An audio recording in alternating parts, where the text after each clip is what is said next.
PaizoCon, everybody! Happy PaizoCon to you.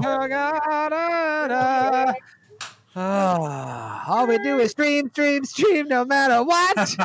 We are losing our minds here in Quarantine Stream land. DJ Khaled. DJ Khaled. I can't believe we got DJ Khaled out here for PaizoCon 2020 online. Just Another to one. do Sirenscape for us tonight while we play Make Believe for 3 hours. Thanks, DJ Khaled. We don't have him on mic, but just trust us. He is here, and all those tasty beats you hear all night long will be courtesy of DJ Khaled. Another one. Well, I hope everybody's having a good PaizoCon. Erik Mona we got in the house tonight. Give it up, Erik Mona. Hey. I think you've probably, as usual, you've had the busiest PaizoCon of all of us. How's it going? So far so great. It's been a really interesting experience. It's obviously kind of a first time for everybody, players, us, panelists, the whole thing is kind of fresh territory, and it's been really kind of exciting and gratifying and honestly a little bit humbling just to see how many people from all over the world are playing at PaizoCon. I spent some time just scrolling through all the active games on the Discord last night and showing my girlfriend, and it was just like, just kept going and kept going. It's a little bit like the digital version of standing on the risers in the Sagamore Ballroom at the middle of the big, interactive, and just like looking out over the hordes of hundreds of tables playing at the same time. I mean, there's literally hundreds and hundreds of tables, each with 4 or 5 people, pretty much been playing since this thing started. So it's really cool to see. And I think it's, just given the weird circumstances in a lot of different ways in the world right now, it's nice to be able to come together and play and just kind of have fun. For sure. I when I first heard that all these cons were moving online, I was like, I wonder how that's going to work. And obviously, it's working tremendously. I mean, if you go on that Paizo Discord, it's just full constantly around the clock. I know it's great. There's even a bar channel, like a voice bar channel. I was hanging out in last night, just chatting, with a bunch of other people. And we, Peyton Smith, our social media manager, has been doing a great job keeping the stream running. Our partners at No Direction have been managing the whole thing with different interviews between the panels. It's been great, and it just reminds me how much of a community there is around this game and this hobby, and just like how much I feel like I didn't even know how much I was going to miss PaizoCon until I was in this version of PaizoCon going, oh, that's right, there's that thing we do on that day, and oh, this guy and this woman, I only ever see them once a year, and now I get to at least interact in a small way, and it's been really nice. I think once we get back together in person again, it's going to feel all that sweeter. Yeah, for sure. I mean, we've been saying for months now how bummed we are that we couldn't get out there for it, or that it wasn't able to take place, because I think of all the cons, it's hard to pick a favorite. Every con has its own vibe that makes it great. But the thing we love about PaizoCon is it just feels like a bunch of friends hanging out. You know what I mean? And where it's a little bit more intimate than a Gen Con or some of these other PAX East and stuff like that, it allows you to get more time with people. You go to Gen Con, you're lucky to get 10 minutes with people that you think you can spend the whole weekend with, including your business partners. But PaizoCon, it's just like, I don't know, it just feels like a long hang all weekend long. Totally. And, and since you guys have been coming, there's even usually like a GCP room that's its own sort of designated hang, and that's always been a great place to kind of bounce to in between other stuff. And there's always pickup games and everything going on. So it's a nice merging of communities for sure. I miss the $10 beers from that hotel bar. That's really yeah. I miss feeling awful after having too many of them, but then feeling better in the morning when I saw like an international flight crew checking out and just looking more exhausted than we ever possibly could. Yes. They had like a one-night layover at the SeaTac Radisson, and then they were out to like the other side of the planet. Yeah, it's like the Air Singapore. It's like a crew of like Air Singapore, like flight crew, and like their 1960s outfits and stuff. Yeah, I know, it's awesome. Hat. As little scarves and everything.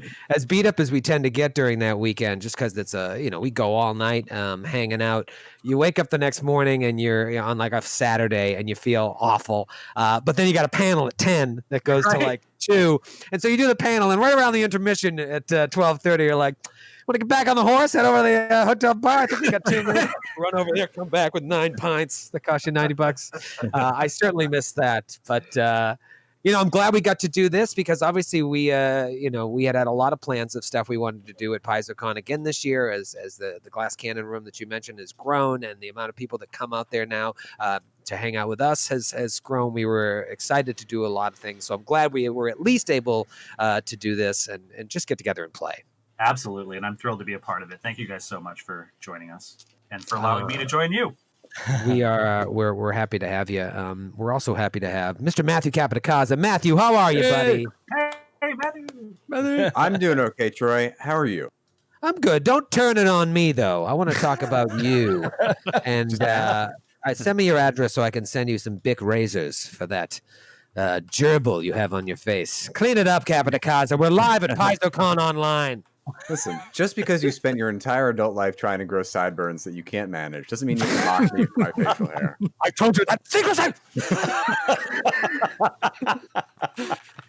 Just I told you that. The last PaizoCon in total confidence. Yes. I would have observed that because what happens at PaizoCon stays at PaizoCon, except that he then told me about it 20 more times when he was drunk and trying to order pizza. No way. Sound like me at all. Troy, I know. By the way, trying to order pizza is the key there because he couldn't actually complete the task. It is. I feel like it's a weakness of ours as a business. We always try to order pizza, and it's very difficult for us. Yeah. I'm betting 1,000 on pizza. We're like, is there no pizza in this city? Like, we can't seem to figure it out. Yeah, it turns out like yelling into the phone, "Do you know who I am?" over and over again doesn't really help. Doesn't work. Grant Berger, you shaved tonight. You look great. You got your fancy lights. What's going on, buddy? I did not shave. This is just how poor my facial hair is. I look like someone who's slowly getting hair implants into his face when I don't shave for a couple days. But yeah, just like Matthew, I'm just on the cycle every day, just cycling, spinning, and then crying. That's right. You both own Pelotons now, right? Yes, and then I'm crying in the corner as my wife holds a gun on me and says, "Get back on that bike right now." No, it's like that commercial. Yeah, I didn't know that was how your relationship functioned, but I feel like I understand it a lot more now. Yeah, she's actually out at the grocery right now, so this is my only chance for a call for help. Help me. You know what, though? It's working because you look great. So keep it up, Grant's wife. Keep threatening him. Stay in shape. That's why I married you. Skid, how you doing there? You got a nice little green screen? Are we going to see some fun looks tonight? I'd love to. I wasn't able to set up the virtual camera before we started, but this is all. I'm having work done behind me, so I wanted to conceal that. You have a crew back there right now. The contractors, they're on their lunch break right now. They're very quiet. Back any minute. Yeah, the gate on your microphone is amazing. Yes, very. Thank you for the new mic, by the way. That's a huge help in the situation. Yeah. Joe, you're still in Oklahoma, and it's earlier out there, obviously, than it is here in New York. Not as early as Sun is Eric shining. in Seattle. And you're stuck indoors while your whole family's outside having fun, tossing the football around, playing a little cornhole, feet in the little kiddie pool, making cocktails. Here I am inside gaming. It's not gaming weather, man. This is go outside weather. But and what is it like in Seattle right now? Is it beautiful out? It's pretty well. It's been pretty nice. It's raining today, so it's living up to its reputation. But no, it's. I mean, summer. It feels like it's pretty much here at this point. I love it when it's beautiful at PaizoCon because it's like taking that long walk up the highway, like just getting away from the con too. What's that restaurant that we go to? 13 coins. Oh, Yeah, 13 coins. That's what I was trying to think of the name of that place Huge a booths. couple days ago. The place is awesome. It's where drunks and airline crews and vagrants and gamers all come together for some just north of mediocre chicken strips and and really high leatherback. I think it's cool. I love that place. I love that place it's the too. best place within walking There's good distance. food in there. The food is good. No, it's good. I'm underselling it because I don't want it to get too popular. It's too late. Now they know where our hangout is. They're gonna be. I feel like whenever we go there, I'm always surprised how many pages the menu has. Like I get through the first couple pages, I'm like, oh, cool, I get what's going on here, and then I turn the page, I'm like, oh, it's a whole other world. Yeah. Well, I'm excited about tonight. We're going to be playing some Pathfinder 2e, which is something we don't do a ton of. Obviously, Joe runs a converted version of the Emerald Spire that has been converted to Pathfinder 2e by Joe and from some help at the good people at Paizo. And so we've been playing that. We've done like 10 hours of that. Obviously, we did Silent Tide last year, which Erik helped me with to convert to 2nd edition. That was really the only time I've ever GM'd it. So it's going to be fun to just kind of dive in with these characters that have become sort of our con characters. They show up every once in a while in these various alternate universes and have goals they need to accomplish. Let's talk about said characters and who everybody is playing in case there are people watching right now who aren't familiar with these now infamous characters from the was it the Thunder Company at one point? Thunder Company. That was That the sounds initial. familiar. Yeah. Yeah. I think that was it. But Erik, who are you playing tonight? Oh, I am playing Arconith Thevelith from Absalom. He is the 3rd son of the 2nd social secretary of Absalom's Temple of Abadar. He himself is a cleric of Abadar who has just joined the Pathfinder Society to seek out new adventures. His father thought he could use some learning that happened outside of books and plays and operas and the like. So I've been trying my hand, dabbling here and there in the adventuring arts. And with my boon companions from the Thunder Company, I know that my future will be bright indeed, as bright as the shine and the bling on Abadar's key to the first vault. Grant, be as creative as that when describing your character. I can only attempt to as Nero Goodfence, a.k.a. Brutalizer of Bloodwing, wizened ward of Wendell the Weasel, and ferocious first captain of Fire. The sorcerer has arrived. My elemental bloodline boils and must be unleashed upon the heathens this evening. Oh, jeez. That was good. That was good. You delivered. I set the bar. And I should say that the weasel is alive this time for folks who were there at the first show where he made an appearance as an autopsied. There's been developments that have happened with Wendell's state of living. Hashtag Wendell is back. He is risen. He is risen. Matthew, who will you be gracing us with this evening? Hi, my name is Pima Shale Slider. I'm a dwarf. Have I told you all about this terrible trauma that visited me and literally everyone I ever met and knew at this one point in time? Well, that's they were all killed. So here I am with you people. But I just want to make sure everyone's okay. Everyone's got themselves well situated. If anyone needs anything, just let me know. I can cook things. I'm your cook. Oh, I'm flashing back to Pima planning the bachelorette party. Oh my god, that was so, You're flashing forward to that. That was true, in the that's future. true, That's but- still in our future. we need to. I suggest we do some activities on Saturday night, and Whatever, Pima. Yeah, whatever, Pima. whatever, Pima. I'd be happy to organize some some expeditions if you'd like. I know this is a fraught time for travel, but I'm here for you.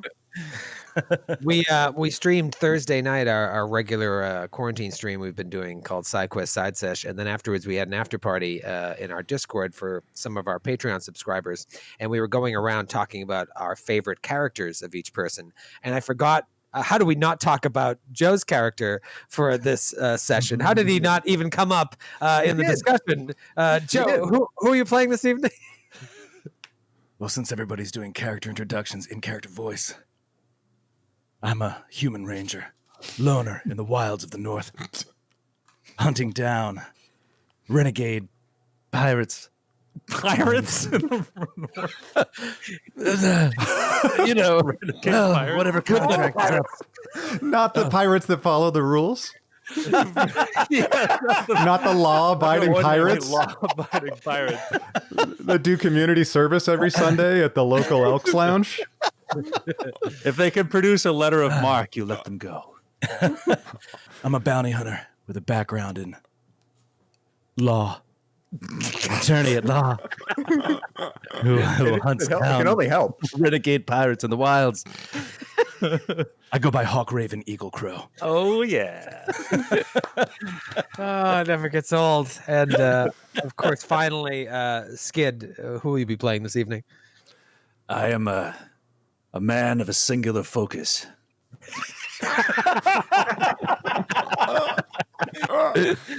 My father was named Aegnor, and I am his son, Ecthelion, called Orphan Puncher. But this is a different time in his life. This is a different phase that we haven't seen yet. Oh. So he realized that he's allowed himself to be consumed by hatred of these filthy subhuman creatures. He knows if he is ever to truly find redemption for his father and himself, that he must make the effort to help these horrible, monstrous aberrations. So at least for the moment, I've decided to call myself Orphan Helper.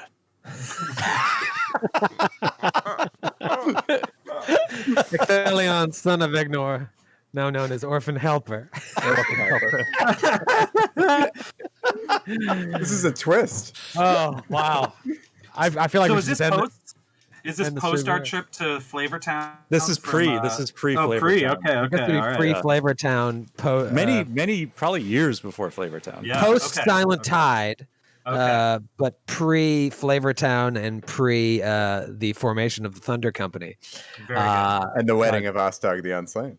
Yeah, Right. that was the Thunder Company, I think. But yeah, I was thinking about this today. What if someone dies? Because technically they've already had other things. And so I just decided if someone does die, multiple dimensions. There you go. Oh, That way we perfect. have real stakes. Real stakes. If, Well, not really, because Ecthelion the next time we play, we'll play in another dimension.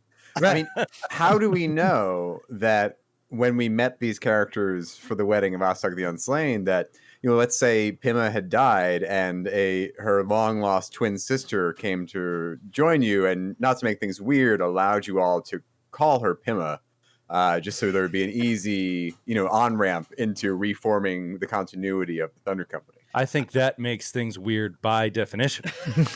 much weirder. See, that's where you're wrong. I'm going to stick with multiverse for now, and just allow real stakes in case someone dies. Speaking of real stakes, obviously we don't play a lot of 2E. I don't want to have to rely too much on Eric and Joe, who have run more games than anybody else. So we brought in a ringer, the man, the myth, the legend, David Winters. David, are you on? Oh, I'm on. Hey. Always Reluctantly. on. Joe strong-armed me into this earlier this week. How many games have you run this week during PaizoCon Online, David Winters? 8 so far. All 2E? 7 2E games. When I found out I was going to be here, I figured I had to get up, in fighting shape. So it's just been binge running 2E. I'm hearing the Rocky music. Yeah. I'm trying to think of the training montage of you scrambling. Like lifting the 2E book. Picking up D20s. Joe's like, David, "You're doing what some was the 2E eighth Saturday." game? David, what was the 8th game? The 8th game is a single Starfinder game because someday androids and aliens will be back, and I look forward to that day.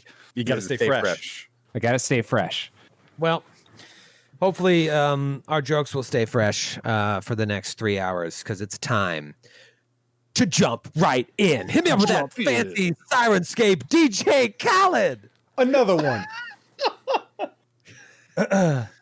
I want you to hop into your respective imagination copters. Maybe some of them are 2-seaters and you can bring a friend. Maybe you want all that space to yourself. Either way, buckle up and put your headset on because it's about to take off for a tour in Imagination Land. You see a vast, windswept desert. As far as the eye can see, sand everywhere, nothing else. Way in the distance, maybe. As you start to focus in, you'll see ruins of pyramids and other indistinguishable monolithic structures. dotting the horizon. The sun beats down from a cloudless sky, creating that shimmering heat haze where everything looks just a little bit out of focus.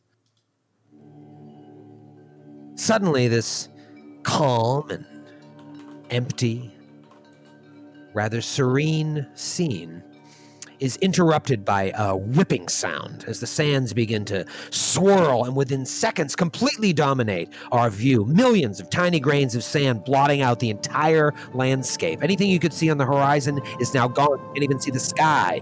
Nothing but these sand granules. But just as quickly as the sandstorm begins, it slows down and stops. And now, half a dozen or so sand dunes that were there just moments ago have been completely swept away. Slowly we inch close to where one of those dunes once stood, because it appears that something is on the ground there. We zoom in just as the last gust of sand and wind begins to cease, revealing in the sand the top of a set of steps descending into the ground. Blackout. Up on the screen, 11 months later.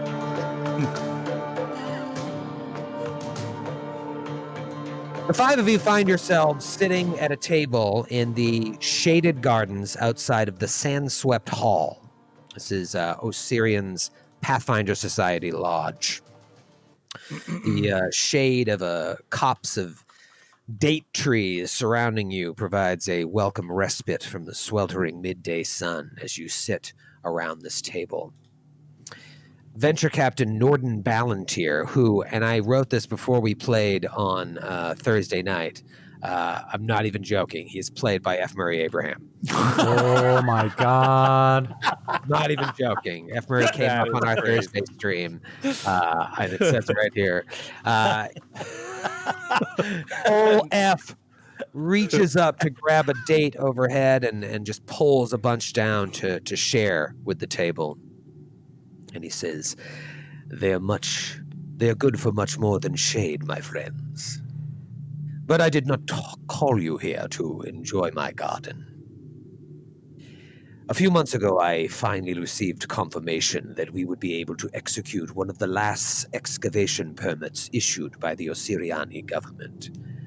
As you may know, since Osirion has regained its independence, they have developed strict policies on allowing outsiders into their historic sites.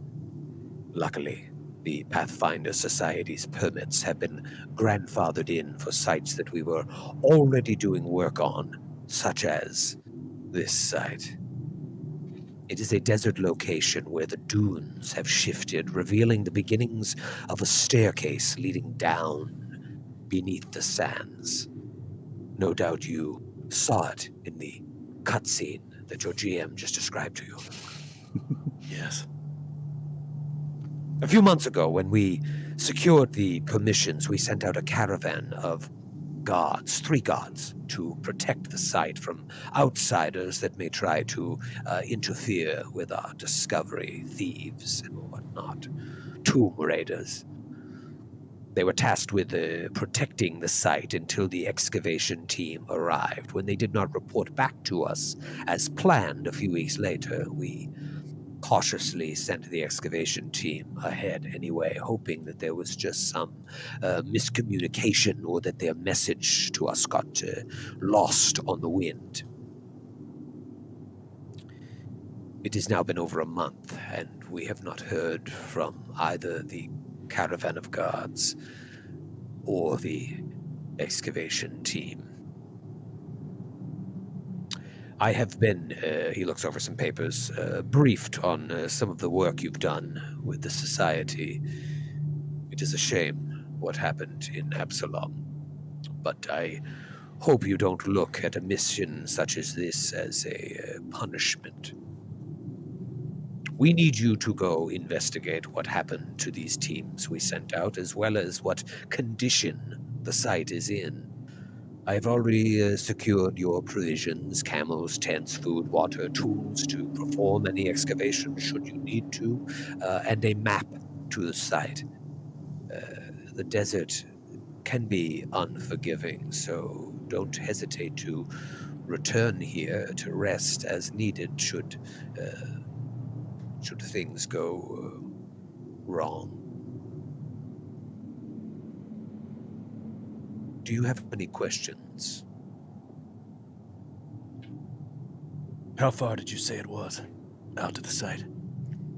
It'll be 2.5 weeks journey there. I would suggest traveling in the evening or the early morning.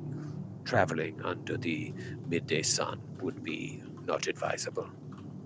How do you suggest that we get there? Ridden on the backs of magic zebras? That seems a little far-fetched. I will give you these cameras. I will give you these cameras to mount on your camera. we have cameras on your camera. GoPros for you to take to the site. Bring the GoPros for the Pathfinder. Are they 4K? They must be 4K or I'm not going. I'm sorry, we have not got the latest model here in Osirion. 1080p. Ugh. You are used to the luxuries of Epsilon. 4K smart TVs. I'm sorry, you are relegated to mere 1080p. But yes, take these GoPros and mount them on your camels. It will be the closest thing you have to a magic zebra.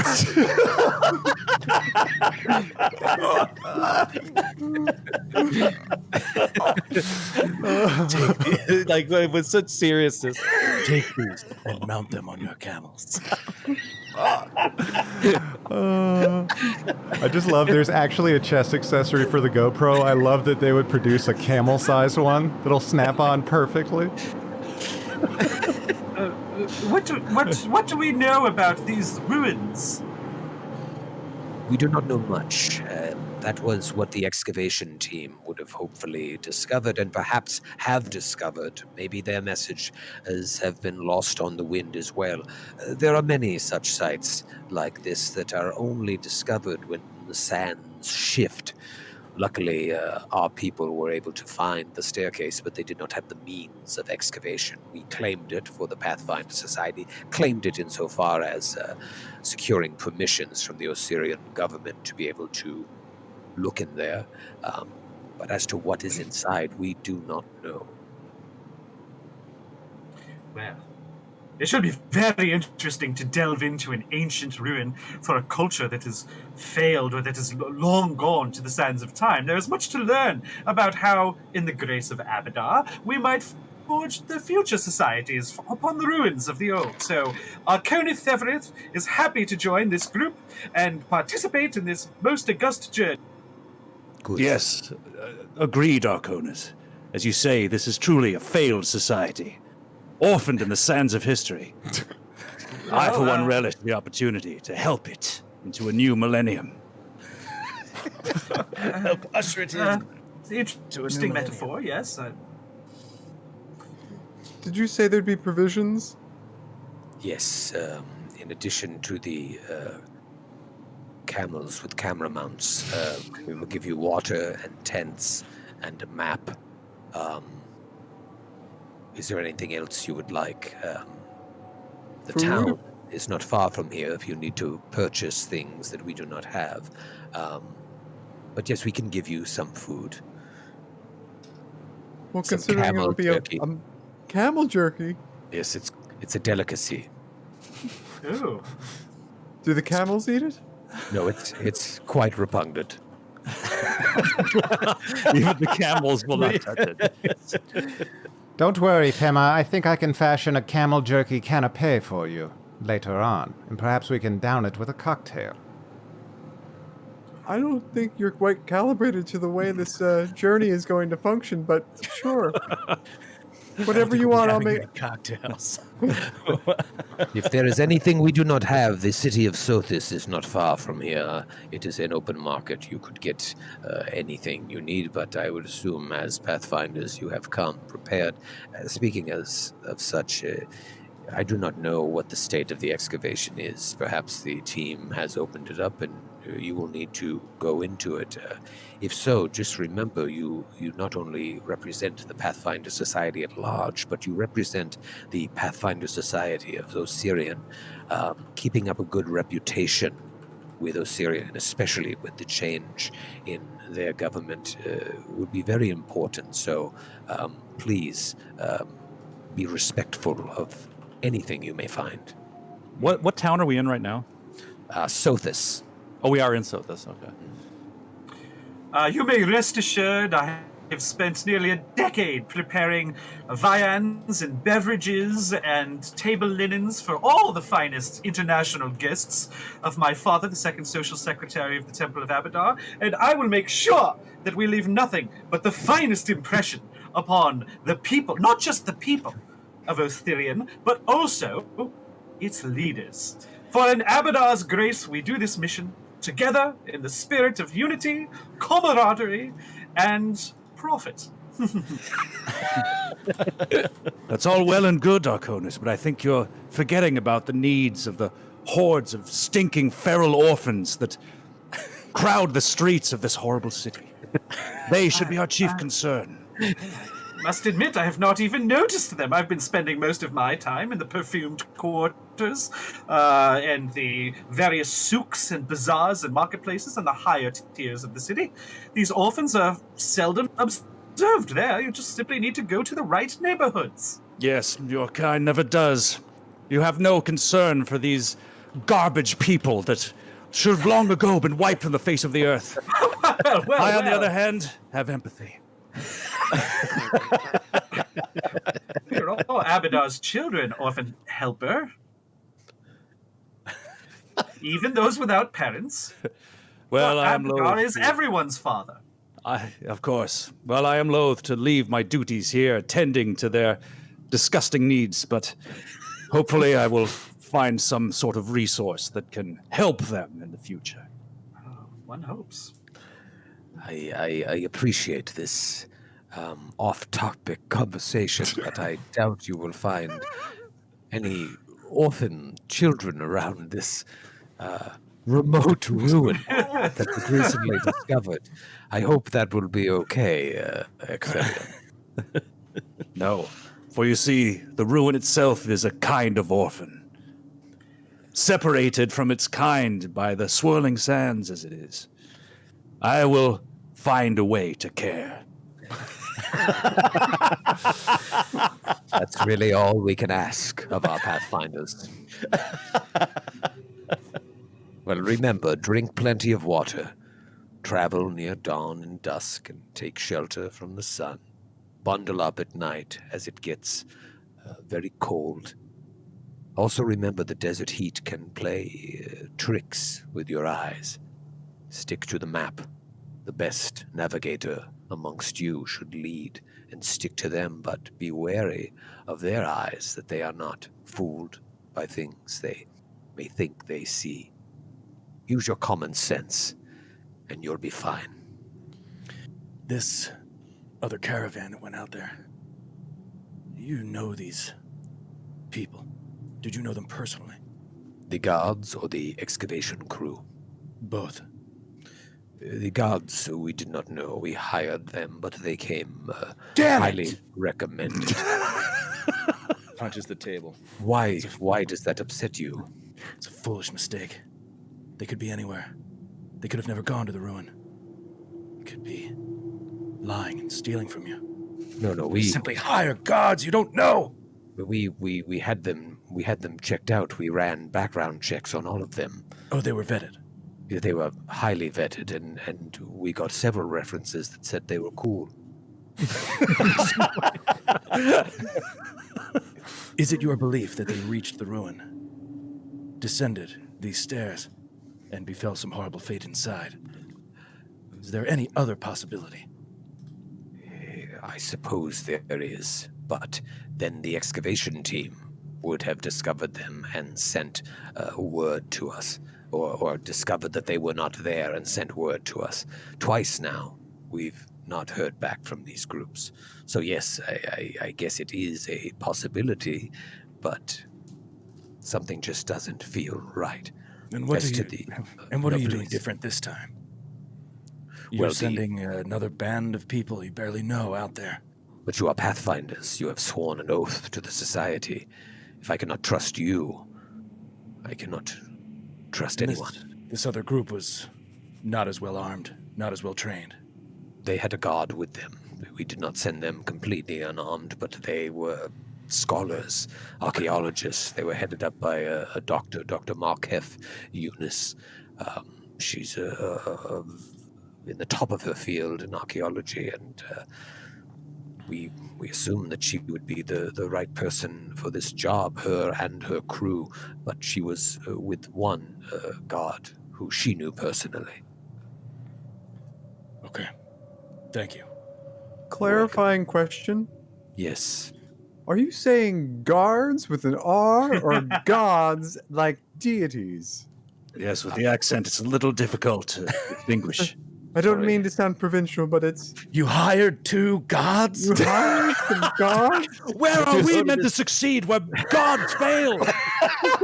standard protocol to send 2 deities out first, As a preliminary advanced team. just as for recon, and then depending on how that goes, we then send mere mortals to finish what they could not. Depending how the deities fare, we then send 4th level characters. A skirmishing unit is sent forward.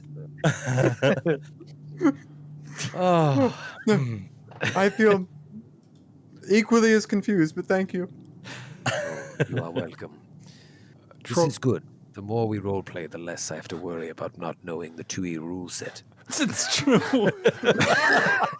Let's change So that. far, 2E seems very similar. I feel really, I could close my eyes and feel like I was playing 1E.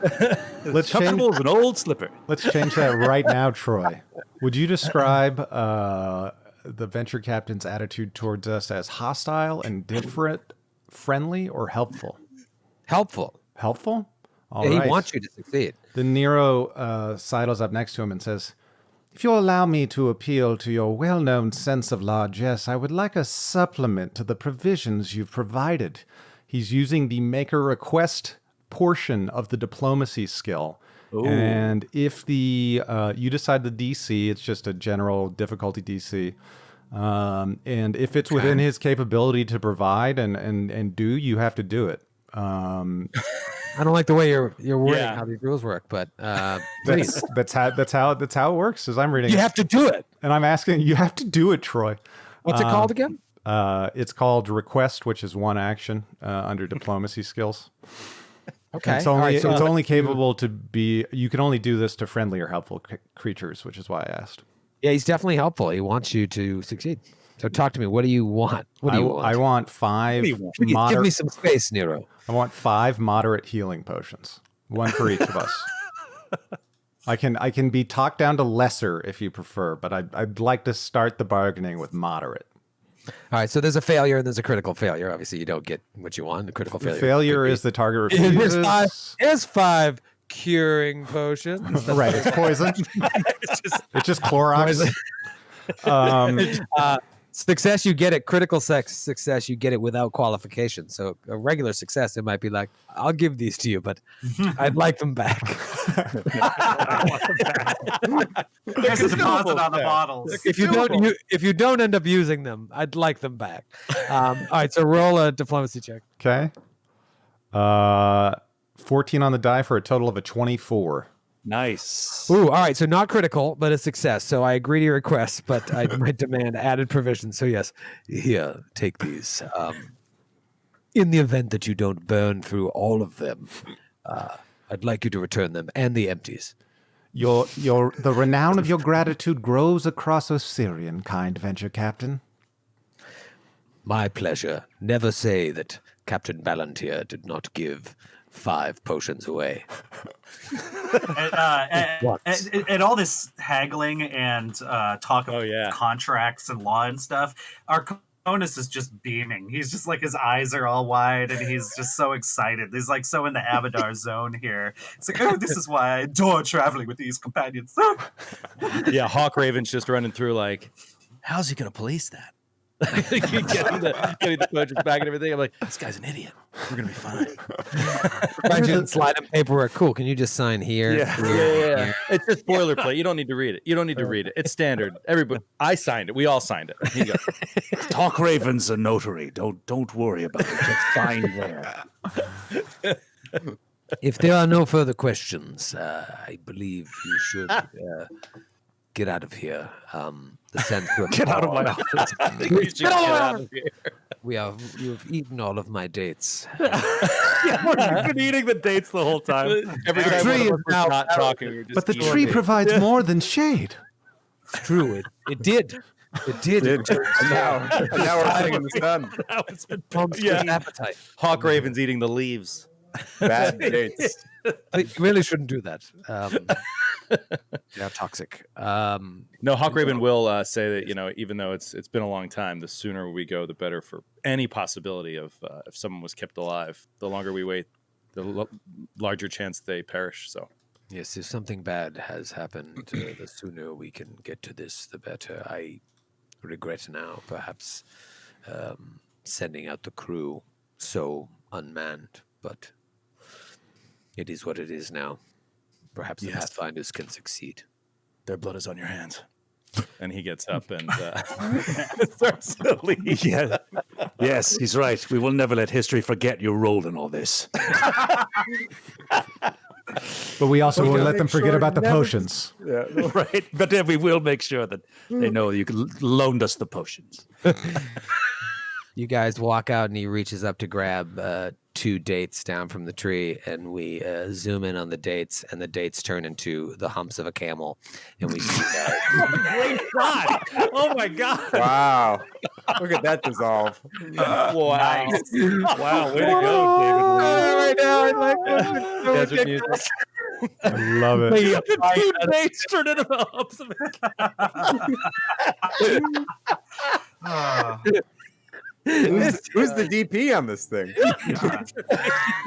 like this Lawrence of Arabia shot of you guys. What a classic. Oh my lord. Going across the flat desert at night. Obviously, this is the time you need to travel to avoid the pressure of the sun. In fact, if you were to travel during like normal hours, you would take 1d6 worth of heat damage per hour that you travel in that heat. From a mechanical standpoint. So you're not taking even though you want to get there quickly, it's not like, all right, you know what, let's double time it today and hope for the best. Let's force march it. No, you have to move very deliberately in this terrain. And all of you think that, like, even though he said this isn't a punishment, it kind of feels like a punishment. It kind of feels like, because of what happened in Absalom with Silent Tide, you guys are being sent on these missions that are just shitty. Desert heat, all day long, totally unknown situation, and hoping for the best. So maybe all of the venture captains have been telling you, listen, I don't want you to think this is a punishment, but you can't help but feel that it is. Meanwhile, your buddy Chase, because he has rich parents, doesn't have to take part in these missions that are uncomfortable. So they sent Arconis along and said, Okay, that's what I was going to ask. Where Chase? If we hadn't met him yet, maybe we hadn't met Chase yet. But if he just No, he fought was- his way out of this mission, that's all. yeah, you met him right at the end of Silent Tide when they were like, this team needs another member. Right. So you're going along, and ultimately, your journey to the site is uneventful. With the exception of the heat, there are no other dangers. You do all feel at certain parts of the journey, which takes a good 2 weeks and 3 days. There are times when you feel like you're going a little crazy. You're seeing things that you in your head aren't there, but you don't want to tell the other people in the group because you don't want to sound crazy, even though everyone else is kind of going through that at the same time. And so by the time you actually arrive there, there's that sense of relief.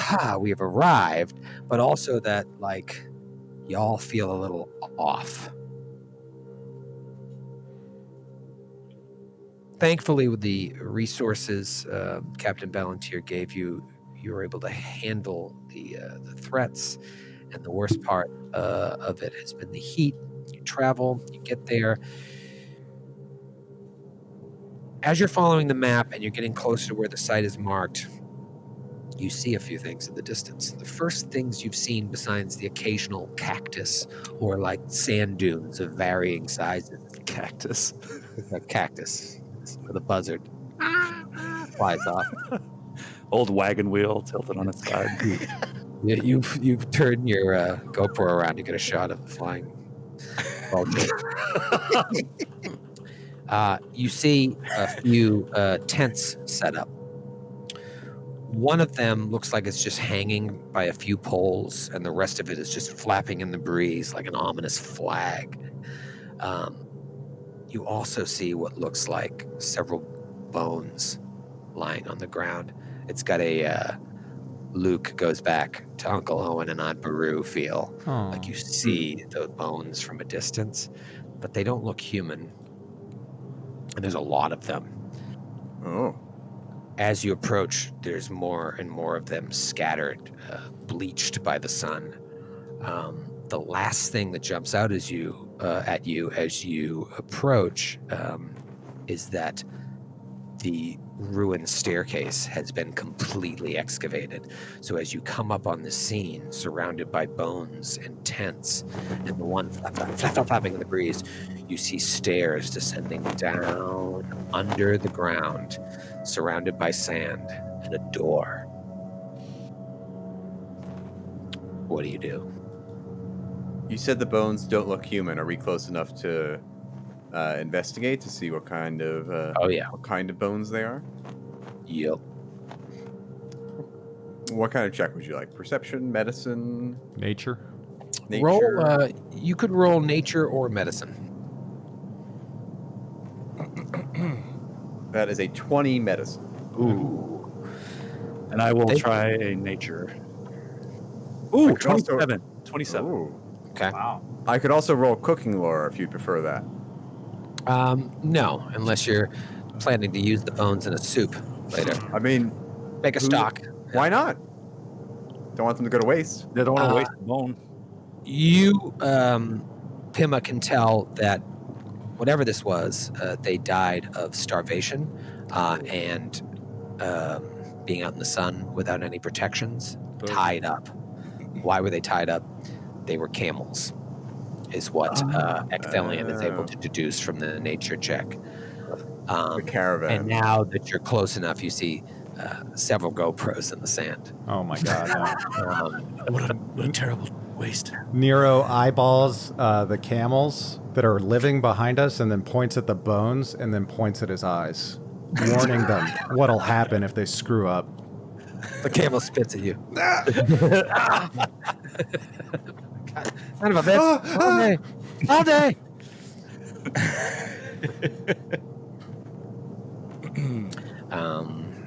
It seems they descended and never came back. So, tie up the camels here next to the bones. Yeah. I mean, I'm sorry. This is what happens to all mounts of the Pathfinder Society. That's right. You must know this by now. There's camel jerky in their future. That's, You don't behave. I'm gonna do just do a perception on the area for any belongings or tools or weapons. If there's any sign of a struggle, if there's obviously the sands would have covered any sort of footprints or anything, but if there's any physical objects of Okay. interest, maybe buried just beneath the sand around the site. Ooh, natural 2. That's good to start. 13 perception. Nothing jumps out at you that you see like adventurer's gear kind of tucked into like now covered in sand from maybe another sandstorm, but nothing really jumps out at you in the remaining tents that stay standing. Anybody else doing? I'm gonna take a look too. I'm gonna do my own perception check. It's a good camel sound. Ooh, that's 25 perception. All right, as the tauntauns wail in the distance, Ecthelion is looking around. And like really picture this scene. Like you see the staircase coming down, you all dismount your camels, turn off the GoPros, and you're wandering around and maybe kneeling down and rubbing your hands through the sand. And then we come in on Ecthelion, and he's just pushing sand around, and you move it back and forth, and you find a leather-bound book. Huge. Looks like a Huge. journal. It's got one of the like fabrics that you use as a bookmark tied to the top of it. You open it up and start looking through it, and it looks like it's the journal of Dr. Markef Eunice, the head of the excavation team. So I imagine you would immediately start looking at the last few entries. Yeah. The early entries might be like, I met a boy. I met a mom. And, but now you get deeper in, and you see the last few entries. She was like, we were happily surprised upon our arrival to see that Captain Ballantir's guards were here! Exclamation point. Their messages must have indeed been lost to the wind.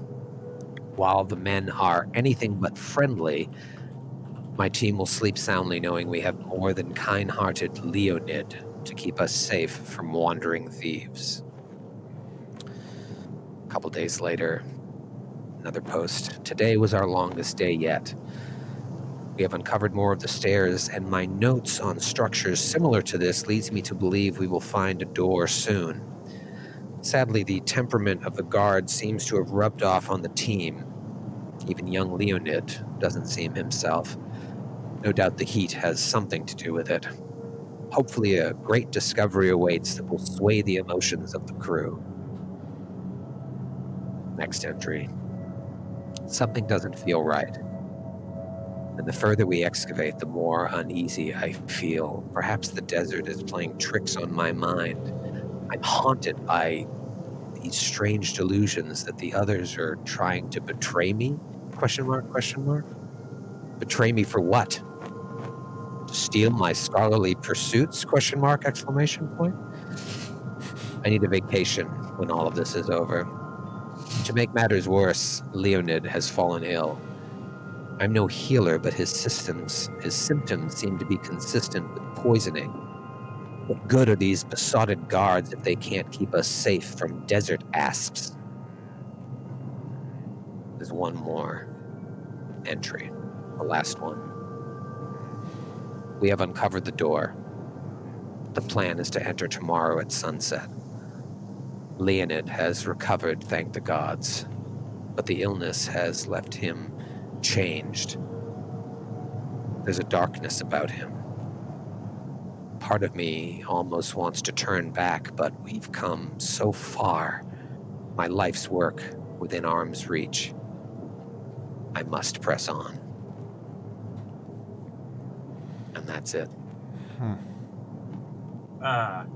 Troy, right as they're getting the handle of that, you guys look around and notice that Arconis is not standing by you, where by the journal, and in fact, you look back and see that he's still seated on one of his camels, or on the camel, and he's covered in robes and things. There's only a little space for his eyes, like a fat ninja, basically.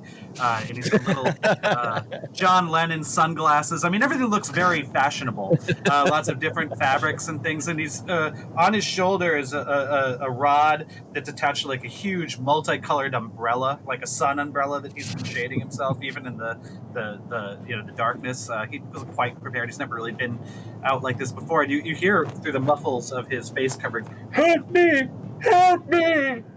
Please! Someone help!" Hawk Raven like jumps up and just runs Oh, in the good sand. God, man! And he pulls his little thing down, revealing his clean-shaven face and a double chin. And he says, "Oh, I am afraid that my fashionable boot is stuck in these confoundable stirrups. Could someone please help? I can't dismount my camel. Be careful with the heels, man. It is a limited edition." Calm yourself down. I can handle this. He gets your boot out. Careful. Oh, thank you. Just help me balance. And I kind of put my weight down on Hawkraven Eagle Crow. get off. Oh, thank goodness. He gently, I thought he baby carries you off of the camel. oh, thank you, Gently Hawk sets you on the Raven. ground. Oh. Well, are we ready for adventure? Yes, Ecthelion has found something. Oh. Great. Come. So we'll go back rejoice. over and pour over the journal. Take a look at the journal. Ooh. Yeah. And go into this lovely hole of death. All right, so armed with what little information you find, you start to go down there. Pima, were you thinking something? Matthew may have muted himself in the Discord. He's censoring. He just cursed the entire time. I appreciate him censoring himself. I did mute myself. There was a guy on a noisy little motorcycle riding down my street. Oh, you noisy little thing. Pima would like to know if anyone did anyone bring any antidote, since it seems that poison is on the table. Antidote. That would have Yeah, been a me good idea. neither. Those Okay. desert asps. How did we not think of it? I have this healing potion. I have a healing potion too. I have a healing potion as well. Perhaps these will suffice. So far as I know. I sound like a broken record talking about like other games that we've been reading about as we're trying to explore other games. But I knew you were going to say this. Blades in the Dark has this great mechanic where it's like, did anybody buy antidote or antitoxin? You can be like, yeah, no, I bought some earlier, and then you tell the flashback, and then there's a mechanic to roll to see if you actually did what you said you wanted to do. I love that idea. Cool. Because how often does that come up? You discover something like, did anybody buy that like 2 silver piece item that we should definitely all have? Yeah, it's like I totally forgot. It's like, If we're going into exploration mode, as it were, Nero would like to use the detect magic ability. So just like every couple feet, he's detecting magic in every direction. Okay. Looking for anything specific or just the presence of any Just the magic? presence of magic, and if he feels a particular aura, he would, take dirt down or pull out a rock or whatever, but otherwise he's just kind of at the back or in the middle of the group of people as we enter. All right. And also, I just want to say, Troy, do you remember how detect magic works differently in 2nd edition? Yeah, in what sense, though? What sense do you mean? Just that, like, it isn't like you focus for a few rounds and you get this exact aura where you can tell the school of magic and all that kind of stuff. It's more of just like a feeling of the presence or absence Right. of magic. Right. You receive no information beyond the presence or absence. That's it. Right. Until it's heightened to 3rd or 4th, but Right, exactly. Yeah, I mean, I always say this in terms of flavor terms. You get the sense of residual magic, like magic that was once here long ago, but no sort of active feeling of like anything around. As you get closer to the door, that feeling intensifies within you, but it's nothing specific. It's more of like a feeling, maybe just another trick of the mind Right. from the desert heat. So the 5 of you head down this 10-foot wide staircase, just leading beneath the sand. The excavation crew, for their part, did a good job. I mean, there's boards up on either side, very well constructed to make sure the sand doesn't cave in on you as you're going down. As you're obviously about to enter a completely underground complex, and you think to yourself, like, what this may have looked like. How long ago? Centuries? Millennia? Who knows how long this has been when this was just flat land and this building rose up from it. Could I roll a mining lore check to see like how old maybe? Yeah. Or stone cutting, whichever. Yeah, roll. I would say mining lore. You have it. Might as well use it. Use it or lose it. I was a miner. We all were at one point. But then we grew up. Perhaps it's time you did too. 26. 26. That's really going to separate the men from the boys.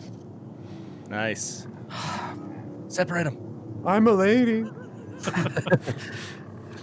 I think we're talking about hundreds of years, Not thousands. not thousands. I could be wrong. If I'm wrong, I'll let you know in a little bit. I think we're basically looking at hundreds. Do we have light? Oh yeah. We could. Abadar could provide, if necessary. Also, I have a torch. Ah, yes. Well, your god provides, it seems, one way or another. Yes, he's gonna get me. I will light the torch and hold aloft the torch. And Nero will provide light to to a weapon of whomever is leading the way, as a cantrip. Boom. Who opens the door? I will. Are there any markings on the door? What does it look like? You see, beetles. They look like scarab beetles on the doors. But otherwise, there's nothing else besides that marking. There's not like a singular marking. It just looks... Can I make a religion check to see if that has any religious significance that I might be aware of? Yeah, or society. Oh, let's go with religion. 21. 21. That in Osirion, scarab beetle iconography is commonplace in tombs or places associated with death. Oh, my friends, I'm afraid to tell you that this bug here means that this is probably a tomb. We should be on our best guard against the denizens of tombs, undead, raiders, these little bugs. Ecthelion turns to Pima. He says, "This is no mine. It's a tomb." Sometimes a mine can become a tomb. That's It's true. me. That's true. Let's hope that this tomb doesn't become a mine of death. So say we all. Wise words, Ecthelion. I know. And he opens the door. Pima grips her great pick behind him. He turns around suspiciously. Is a pick in your back? In case there's danger. Oh, right. Oh, I will pull out my mace as well. So I've got a torch in one hand and a mace in the other. And I'm holding them like You this. spray it to the torch and it sets a big fire. No. This jeweled mace. A light mace. Crossbows out for Nero. I'd like to direct you to roll 20. Hello. Did they all see our desert landscape at all? Not yet. Pretty cool. I can put that up there though. Yeah. Just for a Wanna... second before I immediately switch it. That's what it looked like on your way in and in the intro. Nice. But now we're gonna see something much different. Oh. You see a room that's pretty much square, but it starts curling on the far side, on the western side, until it bottlenecks into a passageway leading deeper into this perhaps tomb. There's also an exit to the north that's 5 foot wide, whereas the western exit is 10 foot wide. There are several pillars surrounding and holding up the ceiling of what you would think was once a grand entryway, but several of the pillars have collapsed and the ground has a thick layer of mold on it from unuse, and just maybe moisture that is collected over the centuries. That's what you see, and more of the iconography of the scarab beetles all over. So we entered from the eastern side of the map? Yes. Okay. And there, it looks like, is there a body here on the ground? Is that what that is? Um, Something there? yes. Oh, Way to bury the lead, Troy. Yeah, I probably would have started with that. Yes, pillars hold up a ceiling. Yeah, we know this. I was waiting for the perception check. He was dead body? giving a speech on architectural design instead of the dead body in front of us. There's also a dead body. We're all admiring the architecture. Oh my God! Right at our feet, it's a dead body. I wonder what those pillars do. Ecthelion Flying will buttress? will do a perception. 14. 14, just trying to see if it's alive or if anything else is Yeah. in the room. You don't detect the presence of any other things in the room with that, and the person doesn't seem to be breathing. Okay.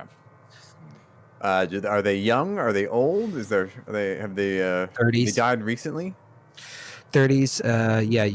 You don't see the flesh doesn't seem to have been.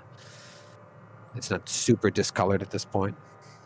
Or A word of caution: the diary mentioned something about a disease. There may be danger touching the dead. It's true. Can I do a medicine check to see how he might have died? Sure. What is your medicine, Pima? My medicine is +7, and I I'll rolled do a it. 25. I'll do it as Ooh. well. 27. I'll do Whoa. it as well. 21. So y'all rolled pretty high, and you're not 100% sure. However, you all see as you turn the body over, maybe if you're not using your hands or using weapons or your feet or whatever, that there's like a hole where its heart would have been that's empty, a hole where its lungs would have been that's empty, and a hole right on its stomach, and there's no organs in there. So were they just beaten to death and then this happened afterwards? Were they killed that way by the removal of these organs? You're not 100% sure. Yeah. And they look Sort of human. ritual sacrifice. Human, yeah. Male or female? Male, early 30s, Ugh, poor lad. and looks to be local. Well, for Ecthelion's sake, I hope that this fellow had no children.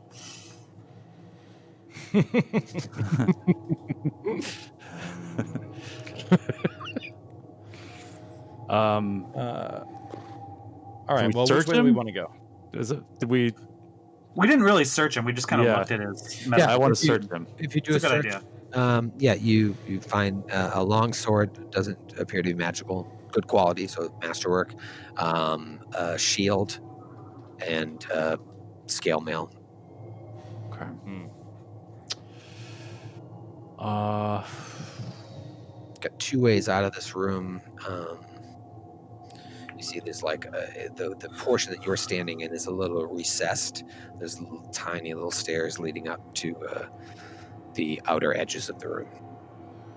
I believe the sneakiest way to gather reconnaissance in this tomb might be through the narrower passage. What say you, everyone? It seems the only way to go. Yes, but Well, the narrower uh, passage also makes it more dangerous for us. What about these pillars? I'd just like to take a cursory glance around and make sure there's nowhere for anybody to hide behind and maybe attack us. I'd like to do a bit of a perception, I suppose. Okay. Do you want to roll that, Troy, or shall I? Yeah, I'll roll it. It's a plus 10 for what it's plus worth. 10. And what You are very observant. what is your whatchamacallit in your proficiency in perception? Trained. Trained. Okay. Yes. So you look, you don't see anything. I mean, you feel like you got a good look at everything. Well, I believe the coast is clear, friends. All right, this northern passageway. I'm going to scout ahead. And Hawkraven Eagle Crow goes to the northern slim passage, and he's going to scout. Okay. So yeah.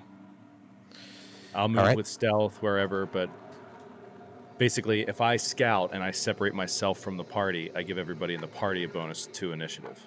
Oh, cool. If anything pops up. Okay.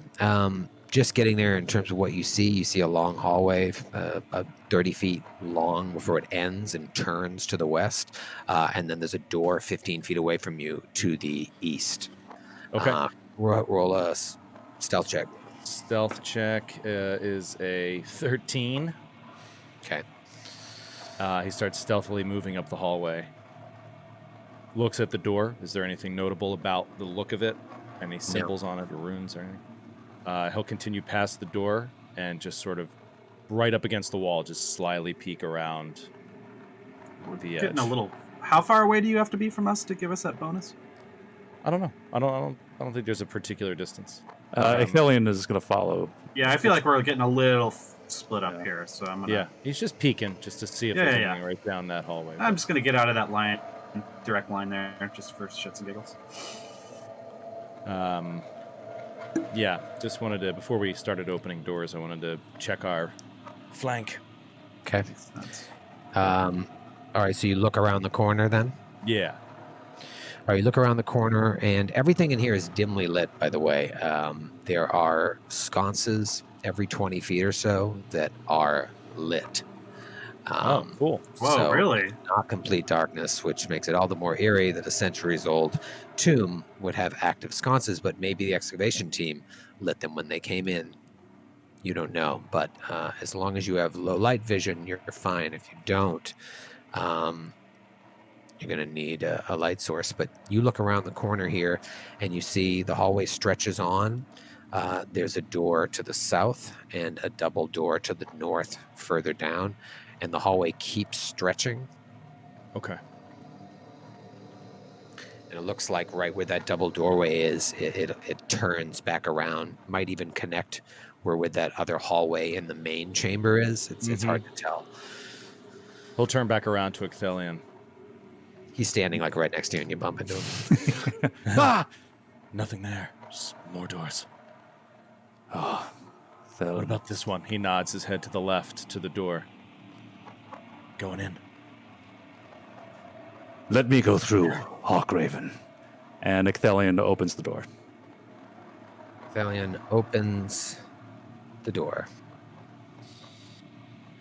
Whoa. Ooh, that's a big Big-ass room. You see carvings all over the floor of the room.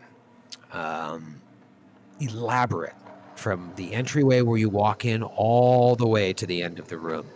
And they look like they're glorifying some sort of necromancer. Why a necromancer? Because you can see the carvings showing this person leading an army of undead against a city. And as the carvings go along, it's like telling a story. So you see him raise them from the dead, and then march on a city. And it just continues deeper into the room. From where you enter, it looks like is where the story's beginning, and it keeps going on from there. A Hawkraven will slip into the room and do perception, just on the floor and sort of the walls, generally looking for traps. Okay. 22. Okay. You know, see, what's your perception proficiency? Expert. Expert. Okay. Yeah, you don't see anything of note. Looks clear. Can I do a society check to see the significance of the scene pictured? Mm-hmm. Ooh, 26. Ooh. Okay. I knew this would come up. Remember I said how it was hundreds of years? Yeah. It was thousands of years. I knew it. I knew it. Your society check, you recognize that the city is Sothis. But it's from thousands of years in the past. In fact, as you continue to study it, it looks more like a grandiose fantasy than an actual historical event. Perhaps whoever lived here was like carving out their fantasy of the future rather than one that actually happened. One day, when I get out of this sunken temple. You I'll send hordes of everybody that's down here. Behind the necromancer, you see, as you continue to study the room, you see several other figures leading their own smaller armies of the undead, but all of their faces have been chiseled out. Oh, weird. And like chiseled out, and there's text written over their bodies, but I don't know. Does anyone speak Osirion? No. No. No. You have spells that allow you to. That would sure be helpful. Do not have that. So it's all in Osiriani. Over all the crossed out faces, there's some sort of epitaph written over each of them. And then on the walls, written in like the handwriting of a madman, you can tell that like crooked, angry writing. There's like a phrase. Oh, no. What is it? Damn it. What's the phrase, Troy? It's in Osiriani. So Why you didn't- can't tell us what it is? Why didn't the venture captain send a scholar with a group of 5 guards? That doesn't make any sense whatsoever. All right. Well, we Do could we- have requested such a thing, I suppose. You would assume the excavation crew had people with them that could speak Osiriani. So Dr. Eunice's journal ended right before they went down into the stairs, right? So she doesn't have any notes on things they found in their early rooms or anything. No. I flipped to the back. Is there a glossary? All the way back. No. Damn. It's just a thank you page.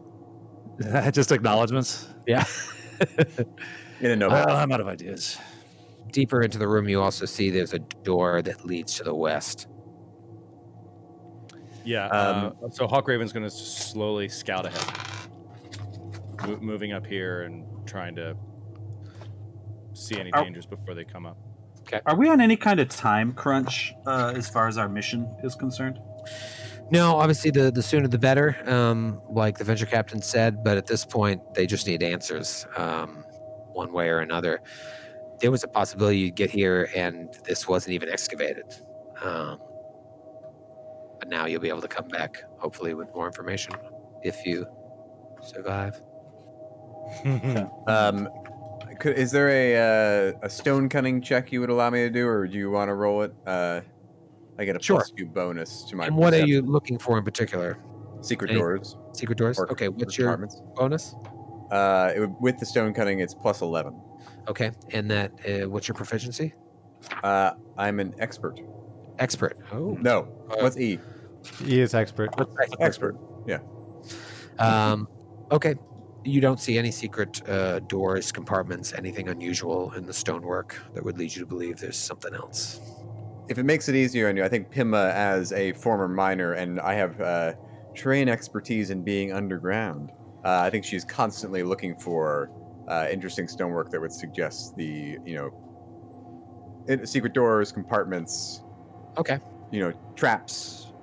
And you have a +11 to that roll? +11 to that roll. All right, I'll keep that in mind as we continue. If our mission should last until tomorrow, I would be able to translate with the help of Abadar. I could cast a spell that would allow us to. I wouldn't want to slow us down, though, but just so everyone knows. No, let's wait. Let's rest here, sleep for the night, and exchange tales of glory. I've been dying to get into this camel jerky. Why don't we sit down and tear off a few pieces? Well, it is up to all of us. I mean, I guess the only real urgency would be that our camels will die the longer we stay down here. But Yeah, but we could always Yes. go right back up and rest Feed outside. them. I mean, true.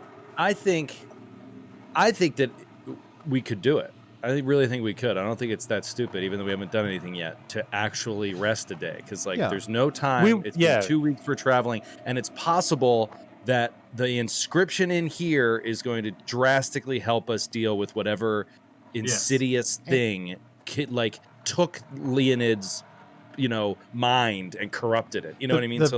And we're this also text could be hugely important. we're likely to run into more Osiriani the deeper we get in, and so the Well, ability that's to be able to translate it is going to be pretty. but I would only be able to do it for 1 hour. Just Oh, for God's sake! Well, Abadar has, I mean, he is a god, but there are certain limitations to the gifts that he bestows. You Certainly. see, when given limitations, that's when the real creativity comes to fore. That's true. Yes, we I all say. know how impotent gods are. Well, anyway, I think it's a good idea to rest. That's my vote. I say we step out. Let Arconus make his pray for his spell, and then come in and do the whole thing in an hour. Yes. Just race it. We'll speed run through the entire dungeon. We'll speed run. We have the GoPros. We can post it on YouTube. All right, so you're thinking about going out, using the tents and the tents that you have to camp, and Yes. so basically, so Arconus can learn an ability to comprehend learn language. Osirion. Yeah. Yeah. Wouldn't it be more comfortable to camp inside the antechamber rather than in a blustery tent? It kind of smells in there, Arconus. There's a I feel like I've corpse seen rotting. a movie about that. I've got several jars of perfume. I'd be happy to spritz the room if the odor is a challenge. I truly don't care and just want to rest in one place or the other. You want to roll for it? No, I'm fine to go with I the think perfume. there is like nasty weather outside and possibly, vengeful Maybe. demonic spirits of undeath inside. So half, 6 of one, half dozen of another. Does anybody have a strong feeling on where we do it? No. All right. Inside it is. Yes, it'll be less gritty that way. Yes. Less sand in our sleeping bags. Yes, it gets everywhere. Screw the camels. All right, screw the camels. So you're just going to crash out in this room, basically. Yep. Yeah. And just while he studies. Yep. All right, so you take. No, I mean, yes, go ahead. Yeah, is there anything else anybody wants to do in preparation now that you have a better sense of what you're dealing with? Not me. I don't think there's anything I can do, really. I don't think there's anything I can do either. Yeah. Yeah, really just Nero and Arconus. I don't know if they want to better arm themselves. No, I think just with this one spell swap out for me is the big thing. But Okay. since we have so much time, now is as good a time as any to read from the Book of Abadar, the Manual of City Building, Chapter 1. In ancient times, and I'm just going to try to inculcate these people into my... And Ecthelion starts reading loudly from the diary as he's doing that. And as to drown him Lati out. said... On the that- fifth day, we ate They the built the camels. first wall. Walls built. I good think we're neighbors. all going to die out here. And in unity and brotherhood. Please, God save me. I'm so thirsty. All right, so while this is going on, the day wears on, and all of you feel very claustrophobic in here. There's not a lot of air making its way down here, and it has that smell of a millennia-old tomb. Everybody roll a will save. Oh, no. What? I knew there was gonna be I knew it some- should have been outside. I should have spoken up. Bonus idea. I should have fucking spoken up. All right, let's go. Oh, no. I know. God damn it, Grant. Why are you? Just speak up. 24. Oh, come on, O'Brien. Jeez, 21. 21. 23. 19. 19. Joe? 14. All right, so everyone's doing their own thing. Arconus is reading, and Ecthelion is reading louder to try and drown out the And Book on the of Abadar. 7th month, they built the first harbor. Hawkraven, at a certain point, you're sitting in the corner, maybe eating some camel jerky, gnawing on some camel jerky. And they're all chattering around the campfire, and you just look at them. And you get this feeling that they're out to get you. Oh, no. You just have this feeling like they're all whispering under their breath about you. And you have this real sick feeling that they want to leave you for dead here and take your share of the riches. Eagle Crow. And to each according to their First shall go there, share of the reward. My tongue is swollen up in my mouth. I can barely breathe. Why did we light a campfire in the tomb? It makes no sense. You're just consumed with this thought, and you're not completely lost into this. There's a part of you's like, no, that's ridiculous. That can't be happening. But every time you look up, they're just like laughing and looking over in your direction, and it makes you super paranoid. And you're like, you have these thoughts in your head that are so absurd. You're like, I should poison them. And we'll see you after the intermission. Oh my God! Already there? Let's take a tight 5. Everybody go freshen up your 5, cocktails. 7. I gotta Do go to a the bathroom. little bathroom break. Say hello to your family for once in your life. And we'll see you in 5 minutes. That was a fast 5 minutes. 5 minutes goes Tell fast. you what. I got paralyzed by it, and I just sat here. Couldn't even move. I spent 4.5 minutes thinking about how to kill them all. Kill them all. Drink their blood. That idea pops into your head, like to poison them all, and then they're laughing and looking at you, and you're feeling paranoid, and then you hear Arconis read a passage, and it And the just sounds like shepherd. it's directed right at you. And the shepherd asks mighty Abadar, what of the wild men, those who refuse the gift of civilization and live outside the city walls? Those who hunt the weak like an eagle from the sky, or who pick upon the carrion like a crow. They should be left out. The doors must be closed to those who refuse the gifts of civilization. They must be left to the wilderness, to die as the animals die, to live as the fools live, alone, forever, to slowly skeletonize under the sky, while we enjoy the benefits of civilization in the city and the riches of our rewards.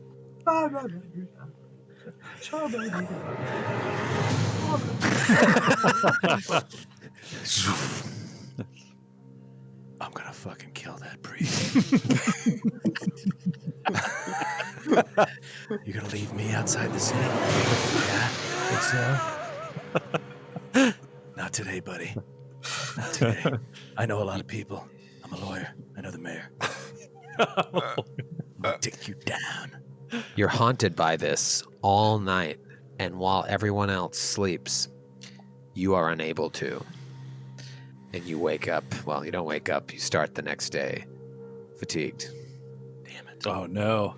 And you guys all see, like, Hawkraven looks a little worse for the wear. He's got bloodshot eyes. And, you don't think too much of it because was not comfortable and it was very eerie. It's like sleeping in a haunted house. Yeah. Hawkraven, you look a little tired. Did you not have a good night's sleep in this millennia-old cursed tomb? Why? What's the matter to you? I'm just as strong as I've ever been. No, you look super strong. I mean, buffed out, really, but I'm just concerned you look tired is all. Don't patronize me. All right. Looking around. Would anyone like any breakfast? Hawkraven, breakfast for you? What? Just Sorry. No, I'm fine. I'll make my own breakfast. She like has a plate of biscuits she holds out to you, and you're like, those are definitely poison. Yeah, that's exactly what I was saying. I was like, I'll make my own breakfast. would you like some of the coffee I made for us all? Ooh, coffee. I'll have some. Your death sentence. Yeah, I'll take some. Oh, yes.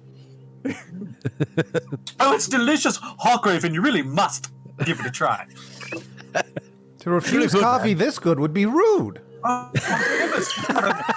put an extra little something in there that I can't identify, but it is delicious. I can tell. I cannot tell the provenance of these beans, but I can tell that it was made with love, Pima. Hawkraven, I made it especially for you because of that time you told me how much you like it with a dark roast and very little water and just a hint of almonds from the... I made it All right. just for you, Hawkraven. All right. My love language I'll have a cup. is provisions. Love language is provision.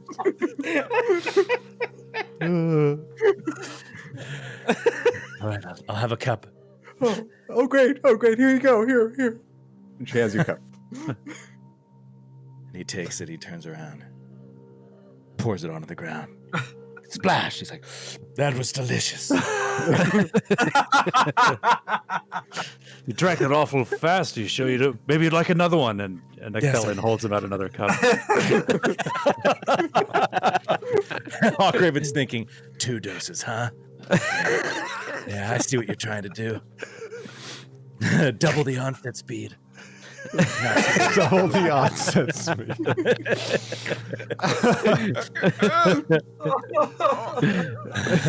Oh my god. That I was was watching great. you sleep. Pardon me? What? Pardon me? Pardon? I didn't say anything.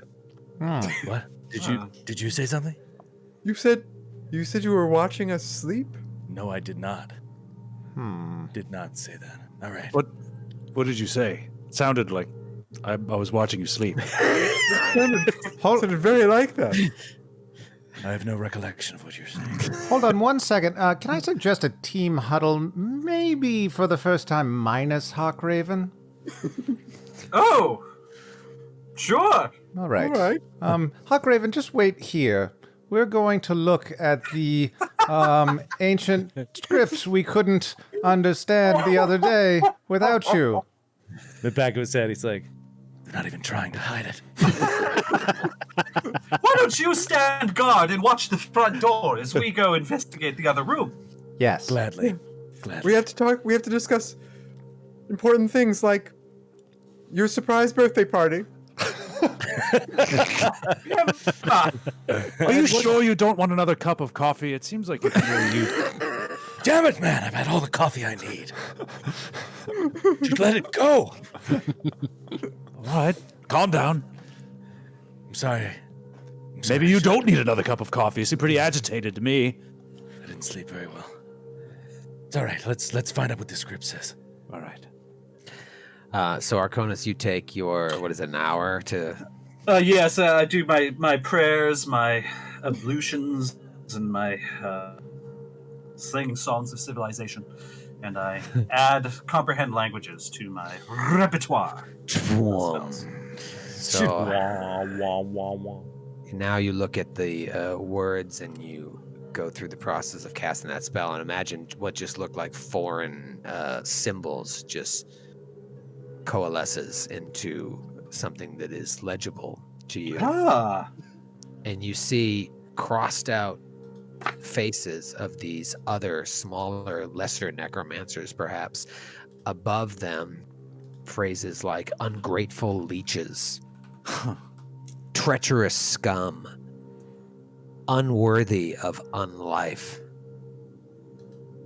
And then carved on the wall in that madman script that I had mentioned, it's just a phrase that seems like something a madman would write. It says, "The guardian will rise to bathe in my enemy's blood, and together shall we rule in Set's name." Oh, wow. Oh, well, that's going to trigger a religion check from Arconis Severus, because Set sounds like something I might have heard of. Yeah. And indeed, I got a 29! 29. Oh, yes, 29, yes. In fact, I think I might have even gotten more than that. Well, no, never mind. I have students of the canon, but that's only when I roll bad. So, yes, 29! So Set is a member of the Osirion Pantheon. It's like a deity of darkness, deserts, murder, and storms. Set is like the personification of evil. And out of all of the Osiriani gods, he is the most reviled.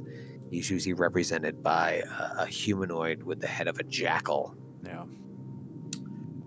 Well, I definitely fill everyone in on that. Oh, my dear. This could be more dangerous than I about as dangerous as I thought. Yes, Set. whoever carved this seems to have been obsessed with orphans. Well, How do you mean, Quite a leap. Ecthelion? He describes their evil clearly. What else could he mean? I think he's God talking himself. about necromancy. Yes. Well, we all wish they were dead, but that is not the best way to help them, Arconis. Oh, well, that seems like growth from punching, so I'll Yes. just let it go. Set. Yes, it is an evil name. It troubles my Indeed. soul. Well, I will be able to decipher this ancient writing for another 56 minutes or so. So All right, let's perhaps go. Let's go. we should go to the next room. Run. Hustle, people. All right, so do you want to continue to the east in the door that comes off of this room, or do you want to go back into any of the other doors that you've seen? The furthest northeast door coming out of this chamber with all the all the carvings in it. Okay. Who opens it? Where's everybody standing? Ecthelion will open the door. Okay. Ecthelion opens the door. Pima will stand behind him. Okay. Arconis is right there. It looks like Nero He is just to the backs off north. just a little bit. Ooh, well, no need putting myself in danger. And Hawkraven, he's still standing on the other side of the room, just eyeballing everybody. Yeah, he's like, I'll guard the rear. Just make sure nothing comes from behind us. And meanwhile, he's just like, I'm not turning my back on anybody in the party. You hear his bow. Ecthelion opens the door to a pretty dark scene. What? Oh, no. You see 3 colorful pits in the room, and piles of rubble along the edges. The pits, whatever liquid is inside of there, it's like bubbling. It's been thousands of years since this place has been active. If this was you, who knows what this was used for? You'll have to roll checks for that, but there's no reason they should be active. Printer what- ink. Is it cyan? Yes, cyan. Magenta? Ecthelion warily steps in towards the crimson pit and takes a good look and sees what it smells like. Okay. Smells like death. Roll a check. What kind of check would you like to roll for it? Do you have any sort of alchemical knowledge or Nature. I would let you rock with. Okay. If you don't have it, somebody else. That's a 25. These are embalming pools. And there is no reason they should be active right now. This is strange indeed. Is there magic here? Nero, can you tell us? Arconis? Can anyone do that? I don't know. That's a good question. No, not right now. Could I recall knowledge about arcane theories around embalming? And perhaps this process, if there are any arcane significance or elemental, astral, or shadow planes related to this? Yeah, go for it. Okay, great. Or occultism. I'm going to try to do I'm going to do the same thing, but from the angle of religion. And Okay. Yeah. To what degree that might tell me about undead. My arcana, that's a 22. I got a 25. 22, 25. 2 good rolls. What do you know so far? You know that this was some sort of necromancer sanctum. You know that maybe his followers or his team were unworthy of unlife, so then you start thinking, okay, so maybe he was using these fluids in some sort of necromantic ritual to bring corpses back to life. what the exact significance of it is, you're not sure. Like how the process worked. You would think that like over time these would have evaporated, and that would have left a colorful residue on the bottom of the pits. But the fact that it's active just means that this sanctum is now active again.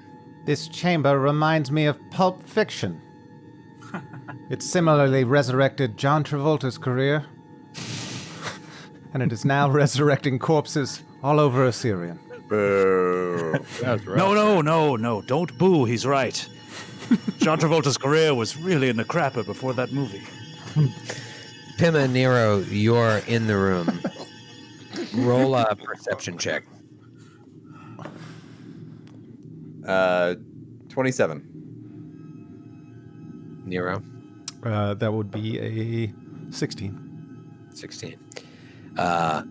You both see from the rubble sort of like rise up and then unearthed from the rubble, it shakes off.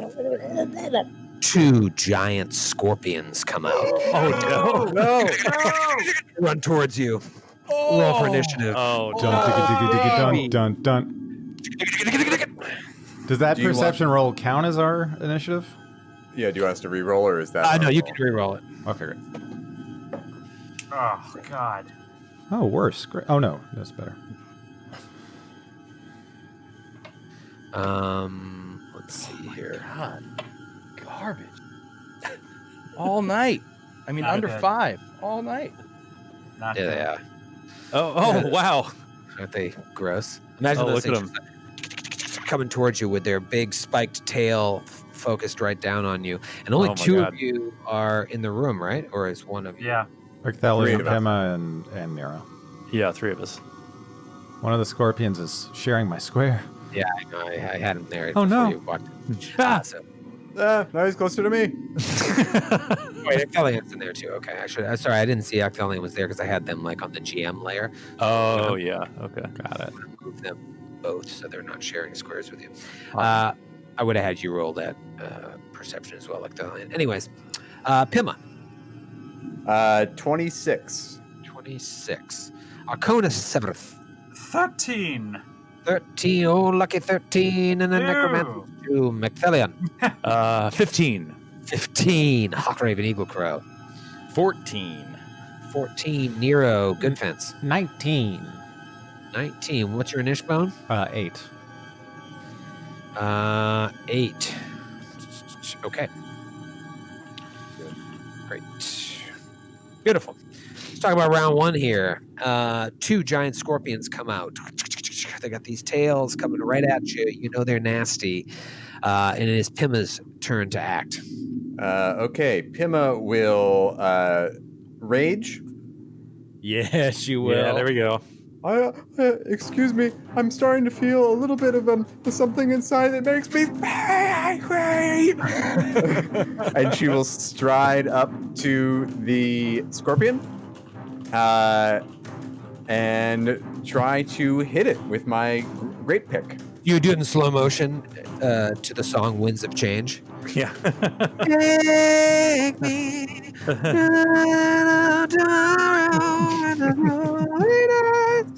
It's a Scorpion song for Change. everyone besides Eric and Skid. Yeah, Thank you. Thank you. Seen him live. Saw Monsters of Rock. I knew Eric. Yeah, saw. Song written by the CIA, apparently. Really? Yeah, there's a whole podcast about it now, about how that song was secretly written by the CIA around the time of the fall of the Berlin Wall, as a kind of like a psyop warfare through Europe. I was actually reading about the scorpions, and I also went on a Wikipedia hole to read about Striper for about an hour. Oh, Striper! I was a big Striper. I saw Striper twice. Oh, man. I Of saw course them you in did. concert twice. Once with White Lion. Yeah. Oh my wow. god, what a double Wow. trouble. Pretty cool, you guys. Pretty cool. Pretty cool. I rolled a Isaiah natural 19. 24:13. Oh, you did. Yes, so that is a Oh. 30 with my +1 striking great pick. Holy shit. So Whoa. you strode up first action, second ra- action. Rage first action, stride second action, swung third action. And you rolled a 30, Yes. so you rolled a critical hit. Oh, First attack of the Amazing. night. Critical hit. Can I be the, excuse me, teacher, I don't think we did our homework. Just throwing this out there, Matthew, because I did the same exact thing. Did you knock your level 7 down to level 4 and not knock down your weapons? Because a +1 striking at 4th level, I think, is crazy expensive to have. You can push your glasses right up on the bridge of your nose, Joe, because yes, I did. Oh, It was most of what my gold went to buy. Well, there you go. Well spent. push your Well, glasses well under spent. your nose. I firmly established it in my backstory at level 7 as the lone artifact of my that my family left behind in the freak mining accident that ended all of their lives. It's a very painful memory. Thank you very much. I hope. Bringing it up. I hope there are people watching this stream that don't give a shit about the glass cannon, but just obsessed with Pathfinder 2e that just went, nice. Really appreciate that. Oh my god. Okay, so because my weapon has the fatal property, I throw in an extra d12 on which I rolled a 12. Oh my Oh, god. yes. Oh, nice. And then I rolled a 9, 10, and I got a 2 and a 3. So Okay. that's 36 points of Oh, damage. Jesus. Holy Nikes. Amazing. Strike down so hard you like take one of its legs off. Is this when I Oh. can chime in? Yeah. Yeah. God. I was going to chime I'm- in, but David I'm- beat me to it. I'm really sorry, Matthew. That's not what Fatal does. What does it do? Oh. It's his fatal it- 1d12. Yeah, no, it ups your damage die to D12s. Oh, right. All right, I'll roll it again then. But it's still 40. It's still 40-12 because it's a critical hit, right? In your case, yes. Well, I thought it was 2d12 times 2 in 2e, isn't it? Yeah. The striking property doubles my damage dice. What I'm saying is I think you just double, Oh, actually, the you know roll. what? like Matthew- 1e you rolled twice, but I think in 2e you just double the Actually, Matthew, I'm going to give you both. I misread it slightly. You get your 1d12 at the end, which you rolled a 12, but you do need to re-roll the others too, his d12s. Oh, all So right. it's actually better. So even more damage. Oh my god. That's So, a great property. So I should roll 3 more d12, is what you're telling me. Well, you need to replace your others, but yeah. It's 4d12 plus 1d12. Wow. Gee, you gotta be kidding me. 5d12? Yes. Gross. David, Awesome. go home. Thank you, David. Thanks, Wow. Dave. Holy shit. Okay, so that is 42 points of damage. Same thing. I mean, you take like 2 of its legs off. You hit it so hard. Just, boom! Goes right into the ground beneath. Thank you, David. I appreciate that. You're welcome.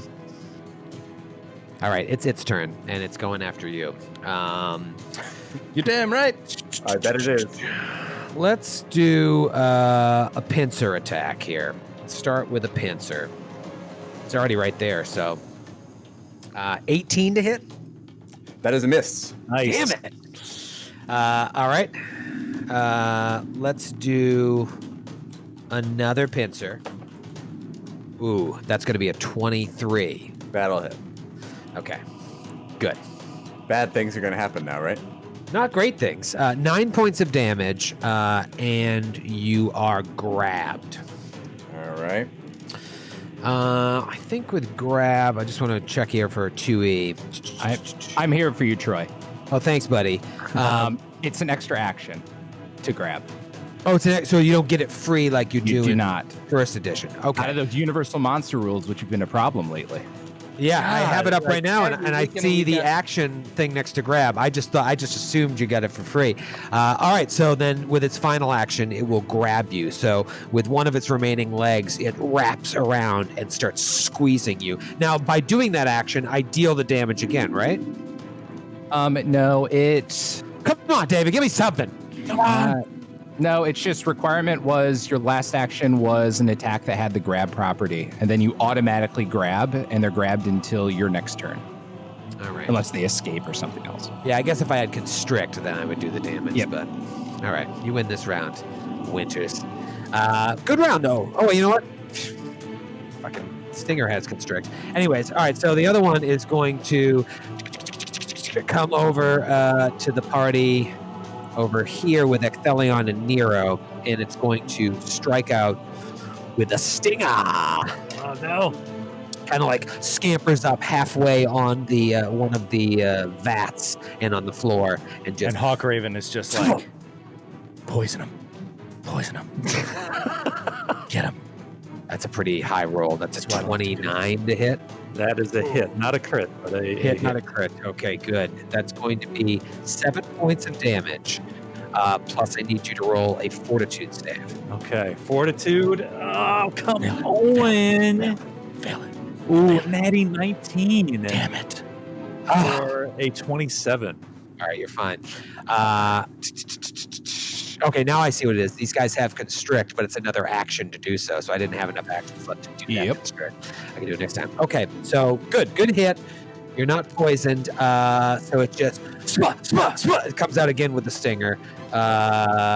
Miss on the second, and then one more attack. Ooh, 18. Miss with the final stinger. All right, so you guys have a great opportunity here, especially after Pimmer's massive hit. So it's going to be. God, if you saw my computer right now, the number of tabs I have open. I know. Sick. Thank God I have glasses. I can barely read it.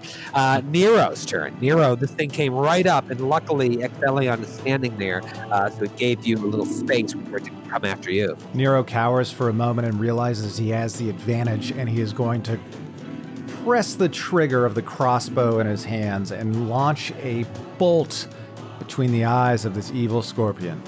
Let's see if I can hit. Crack die. 20 to hit. That is a hit. Nice. Hey, max damage, so 6 points of damage. Woo! Piercing, if it matters. Piercing? And as a... You know what? I'll hold on to it because I only need one hand free to do the components of this spell. Somatic components. Nero is going to crackle with electricity as he uses his remaining 2 actions to cast Shocking Grasp. Nice. And he will end his turn holding the charge so that he can move right up to the scorpion. The thing about touch attacks in 2E is that the touch attack itself does not, if he does have an attack of opportunity, does not provoke, but the casting does. So I wanted to be away from the scorpion when I did it. Well, that's smart. Okay. Great. Good round for Nero. Ecthelion, this thing's right up on you. What do you want to do? David, are you there? David? Uh-huh. Do we have David here? So I'm here. with Flurry of Blows, when I get the 2 attacks with 1 action, is that both at the same bonus, or is it in declining bonus like a regular series of attacks? You know? I can't see it. I can't figure it out. 1 second. I think you still Yes, take you multiple. apply the, you take You the take penalty. the multiple attack penalty, but I believe the 2 blows count as 1 as far as DR and stuff goes. Right. Okay. All right, so Ecthelion is going to unleash a flurry of blows on this scorpion right next to him. Ooh, first one is a 28 to hit. Almost a crit, but definitely a hit. Oh, okay. So, wow. So that is 11 points of blunt damage. Okay. Second attack, Blunt damage. natural 20. Oh, come on. Oh, Come yeah, on, dude. babies. Amazing. All right, that's a crit. Okay. So you do just roll your 1 normal damage die and double it. Well, it's a good thing because I rolled a 5 and a 6. Nice. So that's 22 points of damage on the second attack. Unbelievable. Oh, and make a DC 20 fortitude save. Oh, that's right. I feel like this has never worked. It never works for me, but Right. Let's see. It never worked in 1E either for anyone, any player Yeah. ever that ever played a monk. 24. okay. Yep. All right.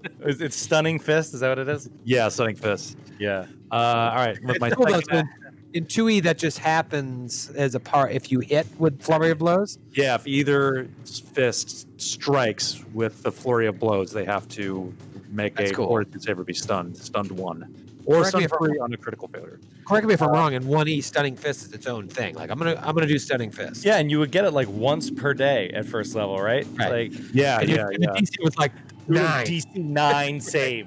yeah. Monks are not viable in the first edition. All All right, with my second action, I will punch out again. That's a 15 to hit. 15's a miss. Okay. And with his final action, he's going to punch futilely one more time. That's a natty 18, but I'm sure it's a miss. What's the total?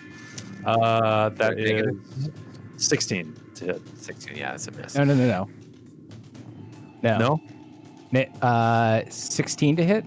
Yeah, I thought it was -5 for each successive attack. Yeah, but it caps. Well, your fists are agile, so it's only -4, and it caps out at -8 in your case. Oh, So, okay. 18 plus 3. Yeah, so that's 21 to hit. But you rolled a 16? No, I rolled an 18 on the die. Oh, you rolled an 18, but then Yeah. isn't it minus? Or no, it's still +3. It's -8 to my total attack bonus. Okay, but you have a +11. Okay, yeah, no, that's a hit. Okay. Phenomenal. Thank you, That is David. 8 more points of damage. And that's enough to kill it. Yeah. There we go. Beautiful. Beautiful. Beaten down like a common orphan. I mean, 2 massive crits just to kick this first round of combat off. And now it is Hawkraven Eagle Crow. Hawkraven, you are watching it try to poison Ecthelion and fail. I guess I'll have to do it myself. He is going to move up and get a line of sight on the other scorpion. He's got his longbow out. He will then hunt prey, try to identify a weak spot there, and then he's going to take a hunted shot. I'm sorry, not a hunted shot. He's going to. Oh no, I'm out of action. Oh, So no. he will do hunted shot.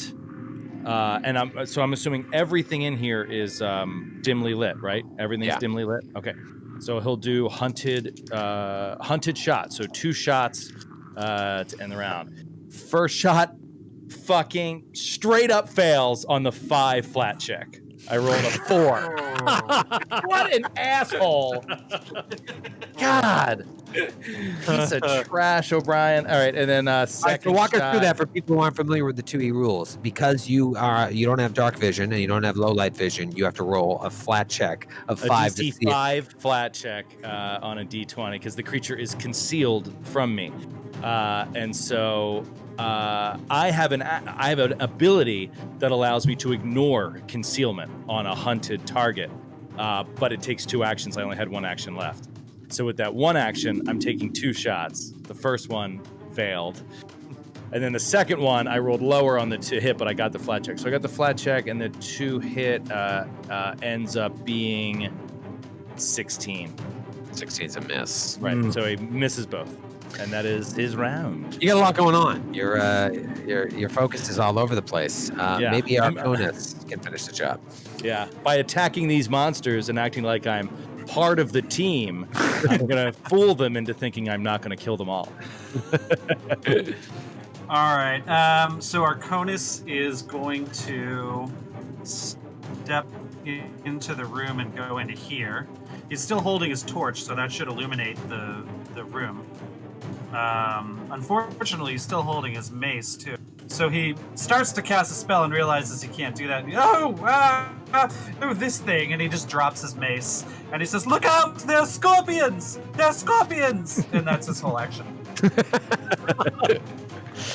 All right, then that'll go right to the next round here. Pima, you started off strong. Can you finish it? Well, according to the Pathfinder 2nd Edition core rulebook, with the grab condition, I also gain the flat-footed and immobilized conditions. So it seems that all I can do is just attack this, right? Because the strike action does not have the move trait. So I should just be able to start swinging away, right? David, what do you think about that? He is right that he is both flat-footed and immobilized. Does the strike action have the manipulate action? I guess that's the only. It only has the attack trait. Then you should be fine. Do it. No flat check. Yeah. So I do a flat check, DC5 flat check or that's only with a manipulate action. Only manipulate action. All right. Well, then I will do. You're basically attacking with no negatives. Well, I have. Yeah. Well, you can hit me much more easily because I'm flat-footed and Sure. immobilized. So I will do 3 strikes. First one's a 20 to hit. That's a hit. Okay. That's crazy that you can be grabbed and still just go to town with a two-handed weapon.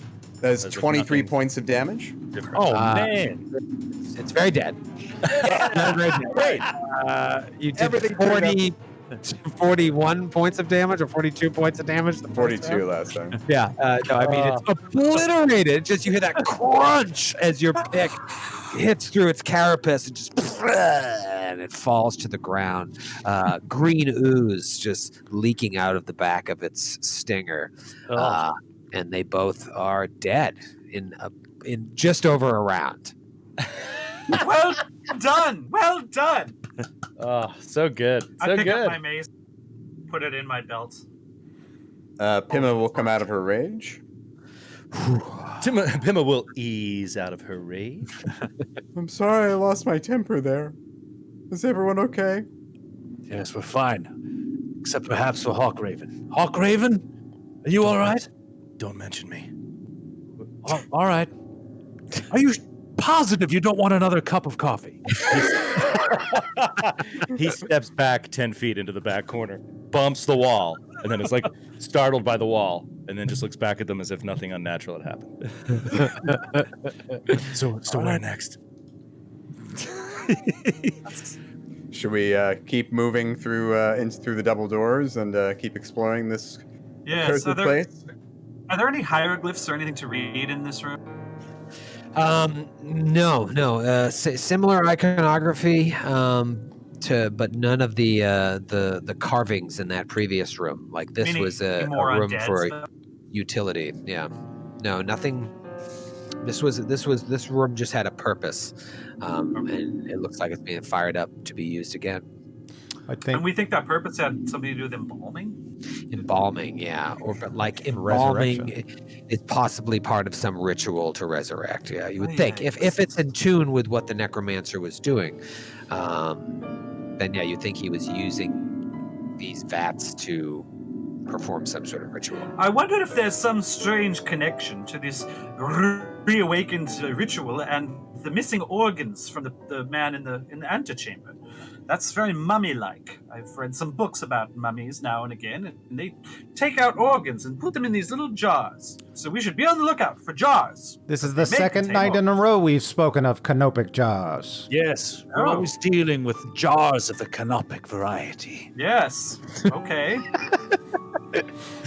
All right, so Icthelion is going to move over and open these double doors on the southern wall of the room. All right, you open those double doors, and you see the hallway continues stretching west and ends in a door, but then the hallway turns and continues south. But directly in front of you, the hallway continues south, and it looks to reconnect with the entry chamber. You know, had you traveled west when you first came in and then gone north, it would take you right where you are. And then there's still one door to the south, back to the east. Do you see that there on the map? Yeah. So, All right, Icthelion goes back down to the east of this hallway, passing through the door, and he opens up that door on the southern wall. okay. As you do, you see deeper into the hallway, and it looks like there's a set of double doors way down to the south as well that are revealed. But you go to this door and you just open it up. Yeah. Okay. Okay. What are you thinking, Joe?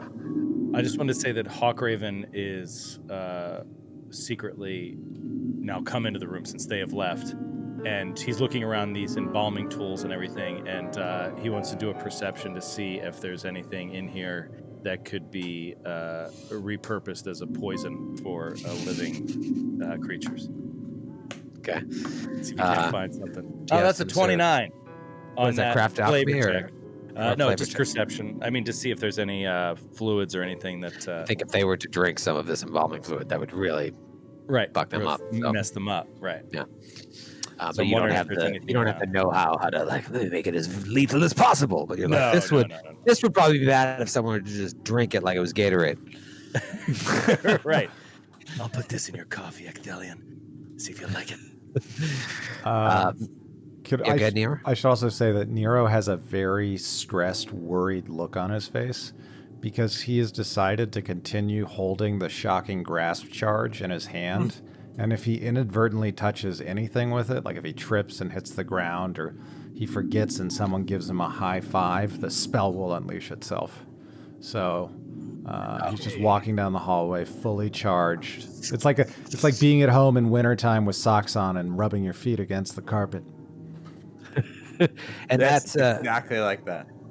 And that's like an instantaneous spell, so you just hold it regardless as long as you don't cast another spell. In the spellcasting part of the core rule book, holding the charge, if you don't discharge the spell in the round when you cast the spell, you can hold the charge indefinitely. That's all I need to hear, that word, indefinitely. All right. By the way, basically, Joe, what you take are like, in terms of Pathfinder terms, they're vials of acid. Oh, great. Oh, all right. So he'll slip a few vials The of acid. best part of waking Do you want up. some coffee, Epillion? No. Let me get you a cup. You, Ecthelion, you open the door into this chamber, and it looks like the remnants of a small base camp. Oh. Recently used. You see a cooking pot, some blankets, and other bits and bobs of adventuring gear, but no people. Ecthelion steps cautiously in and starts like with his foot just like kicking around the bits and bobs and seeing if there's anything of remote interest lying Roll a therein. perception check. 18. Looking around, kicking. Didn't really see anything. All right, room's locked. Let's move on to the next one. And she comes back outside and passes Arconis. Says, where does your god suggest we go next, Arconis? No, I don't know. Just how about this little door over here? Sounds good to me. And he walks up to the door and opens it. All right, so you walk right to the west and open the door. When you get there, you see to the south, it just opens into a chamber, another chamber to the south. But you open the door to the west, and you see another room. How great is this map, by the way? Pretty sweet. Great. It's pretty sweet. Tomb, Paizo maps. All right, so you open up this bad boy, and it looks like a burial chamber, or like what used to be a burial chamber, but the only way I can explain it is like it looks like a mockery of a burial chamber. The weapons, armors, shields, and whatnot that are like placed over these sarcophagi, which are in the back, are like rusty beyond repair and really put up like you should think they would put up like cross the weapons and have the shield look nice, and they're all like backwards and hung horribly, like they were trying to be purposefully disrespectful to the dead that are interred here or that were interred here. And you see 3 stone sarcophagi in the back of the room, but they're not like ornate. They're almost more like stone slabs with lids on them. He turns back to Pema and says, this is but a parody of a burial chamber, as though it contained the remains of a humble orphan. And he walks up to the sarcophagi on the northern wall and takes a good look with a perception check. 16? 16. Looks like the lid is slightly ajar. Coming into that room. Yeah, I'll follow as well. Ecthelion throws it aside, hoping to surprise whatever orphan lies therein. Arconis, you come in and Nice try, orphan. What do you? Busted. Let me help you. What I'm do mostly you looking. do? I remember I have my torch in hand, and so I bring some light Right. into the room, and I use it to kind of explore the walls again, just looking for hieroglyphs or writing of any kind, while I'm still got that spell buzzing around in my head. Okay. You Not do really see, looking at Ecthelion so much. You do see some writing on the back wall that echoes the same stuff you saw in the previous room: scum, liars, thieves, treacherous jerks, just all over the tombs. And I'll read that out loud, as I'm reading it myself, and I imagine that it's echoing in Hawkraven's head. Scum, liars, betrayers, those who scheme against their allies. Oh, no. Hawkraven, you hear that echo down the hallway. What are you doing? He goes into this room by himself, looking around. He looks in like the little vase here in the corner. He's like, "Is this where the poison is?" Damn it! And then leaves again. Roll a perception check. Okay. 23. As you're walking out, you see on the ground a dagger. Is this a dagger I see before me? How apropos that you would find this, like, as your colleagues are ahead. You find a dagger Where? On the floor somewhere in this room? on or the floor. It looks like if Ecthelion came here and looked around, he probably kicked it up and didn't even notice it. It's like an ominous-looking curved dagger with a small onyx gem in its hilt. Oh. Fuck yes. That is dope, man. That's cool. That is good. Cool. All right, he's going to reach down, look back down the hallway, and then pick it up. I don't know if he knows anything about weapons, but yeah, I don't know what check you would do to know. I don't have a detect magic or anything like that, so he's just going to slide it into his belt. He's going to slide it into his gut. Oh, God. What are you doing? He betrayed himself. He betrayed himself. The ultimate betrayal. Nero, what are you doing? Still holding the shotgun? Seriously, guys, don't touch me. Yeah, he's kind of like pacing nervously around as if he was a husband waiting for his wife to give birth in the 1950s, just like sweating bullets, smoking a cigarette. Yeah, just like. No, he's doing the best he can. I mean, since detect magic doesn't get as powerful as it would like to be, he's running out of things. I mean, he can use the investigate kind of exploration mode if we're looking for one in this situation to look for clues. But again, that's difficult without having comprehend language like the great Arcona Severus. No. Ultimately, you're watching and looking. Following the experts. Pima? Did you just say Pima? Are you referring to me? Moi? Yes. Pima has entered the room and is standing with Arconis, waiting to see what happens with Ecthelion. Ecthelion moves the slab away, and as you do, you see a mummified body laying in there. And its eyes dart open. Oh, no. And then all of a sudden, the slab on one of the other tombs explodes, and shards of rock go everywhere. Yes! And you see, like, an even more badass-looking mummy jumping out of the other two. Oh, no. Roll for initiative. Oh, no. It's a mummy fight. Oh, no, the mummy fight. It's a mummy fight. It's a mummy fight. Doesn't this make you want to play Mummy's Mask? Yeah. Oh, yeah. I totally Yeah, man. play that. I think I'd on be that so- note, I might pour myself a glass of scotch. Ooh, that's a good idea. Ooh. Scotch. Look. Eric, what was the first edition AD&D super module that took place in like the Egyptians? That was The like Desert of Desolation. Yes, Desert By Desolation, Tracy yeah. Hickman. Yeah. Great yes, one. that's the one Really I was good. thinking of. Surprisingly comical when you look back on it. There's a lot of jokes and puns and that. Oh, that's right. Okay, yeah.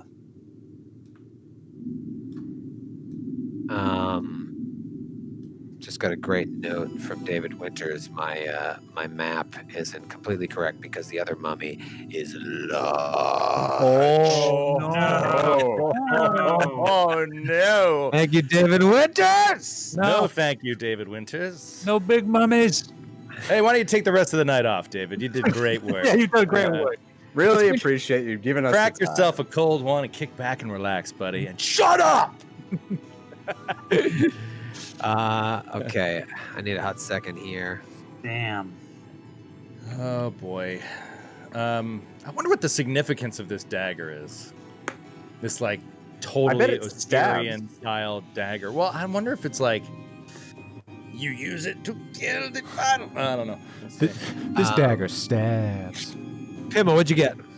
That was a natural 2 for an 11. 11. Yes, and as far as I know, you were all using perception. That's why I was asked what everybody was doing. Nero, 15. 15 for Nero. Cheers, Ecthelion. Ecthelion rolled a natural 1 for an 8. Oh, this is a bad start. Hawkraven, you're a mile and a half away. 19, a mile and a half away. 19. What about Arconithevlith? 25. Oh, How my dear be boy. praised. Hey, well done. Well done. Well done. All right, awesome. It is the large mummy's turn. I can't believe this thing is large. Yeah, it looks way too big for that sarcophagus. Yeah, Is seriously. it a clown sarcophagus? Is it bigger on the inside or something? You know, David said large, but Archives of Nethys says medium. I'm looking at the quest stat block. I ran this on Thursday. I thought the same thing is ridiculous, but I did it anyway. You did it anyway. I kind of like that it's large, but so is it a special one made for the module?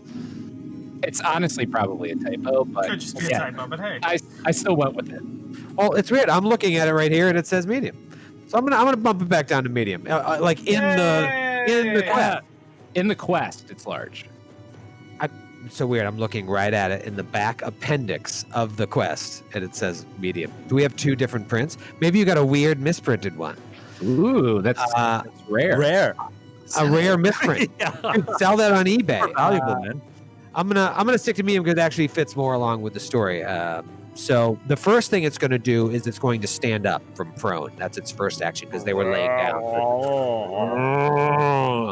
Now, you know, mummies aren't particularly fast. So this one luckily has Ecthelion nearby. So it just comes up to Ecthelion's second action. And then things might get a little nasty as it just punches you with its rotten, festering fist. Oh. I feel like a crit's coming on here. I feel it in my bone. Or a natural one. Yeah, dude. Yeah, that was a big old natural one. So miss. That was its turn. The other mummy is different, so it's going to be Arconis's turn. Arconis is going to start waving his hand, his free hand, and he will say, "The spirit of Abadar guide you, orphan helper. May you be bolstered by his glorious view." And he casts a spell called Spirit Link on Ecthelion. And what that's going to do is you form a spiritual link with another creature, allowing you to take its pain. When you cast a spell, and at the start of each of your turns, if the target is below maximum hit points, it regains 2 hit points, or the difference between its current maximum hit points, if that's lower. You lose as many hit points as the target regains. So basically, I will be giving some of my, and really what I mean by that is some of Abadar's strength and grace to Ecthelion for the next 10 minutes. Oh, nice. I like that. Yeah, I haven't not heard yeah. that one yet. Yeah, there you go. Thank you. How many actions was that? 2. Okay. And then I have one more action, and I think I'm just going to do a little bit, probably, of a move. So let's just kind of, I'm going to go into this far corner right here. Okay, that's smart. Spread it out. Spread it out a little bit. That's it for me. All right, good round for Arconis, and it is Hawkraven Eaglecrow's turn. Hawkraven, you're far away, but you do hear combat starting in the other room. The sounds of combat, yeah. He's torn. He's like, give it a round to soften them up. But if they all die, I won't get out of here either. So, all right. And he double moves into the room, past Nero, and then into the back corner. And then the first mummy that is in combat there with Ecthelion, the first one that popped out, he'll hunt prey. Hunt prey, okay. And that is his round. Okay, so the hunt prey itself is the action. Yeah. All right, it is Nero's turn. Nero, you're still holding that shocking grasp. Holding that shocking grasp. Nero is Holding. Holding. Nero is going to stride directly up to the mummy, flanking Ecthelion, and will roll a spell attack against his AC. Sorry. Yes? What page are you on in the core rulebook that it says you hold the charge? I have it copied and pasted from the core rulebook. I don't have the page directly in front of it. Okay. Well, Grant, I couldn't find it. Yeah, if you looked at your DMs, you actually were. You got a DMs? Sorry about that. You were David, Sorry, send me just your DMs. just running the whole stream tech-wise and also playing in it, and I didn't look at my DMs. Sorry, David. Sorry, David. Oh my God! You sound like my mother. That passive aggressive. Just sorry about that. No. Sincerely sorry. Let me help. You were quoting the Pathfinder First Edition rulebook. Oh, shit. God, I can't listen to this. Damn it. Dark. There's no So other can I definition not rulebook. do it? I thought I had the Pathfinder 2e casting rules up. I'm so sorry. Archives of Yeah, Nemesis. but in 2e, if you use both actions to cast a touch spell that you don't hit the target with, it explodes on yourself and you take the damage. It's fact. And yeah, the only real reference Straight out of in- 2E. Straight out of 2e. Core rulebook page Is there 376. anything in there? It Into literally just says as soon as you finish the spell casting actions, the spell effect occurs, and there's nothing about holding charges. Okay, then we'll say it's gone. I lost it. We'll say that. We'll say We that. won't say it so much as the rule book. Yeah, we'll say that. But I mean, I guess we could say it too. We'll say that just to make David happy, really. I tried to be help easy. on the fly. I really And did.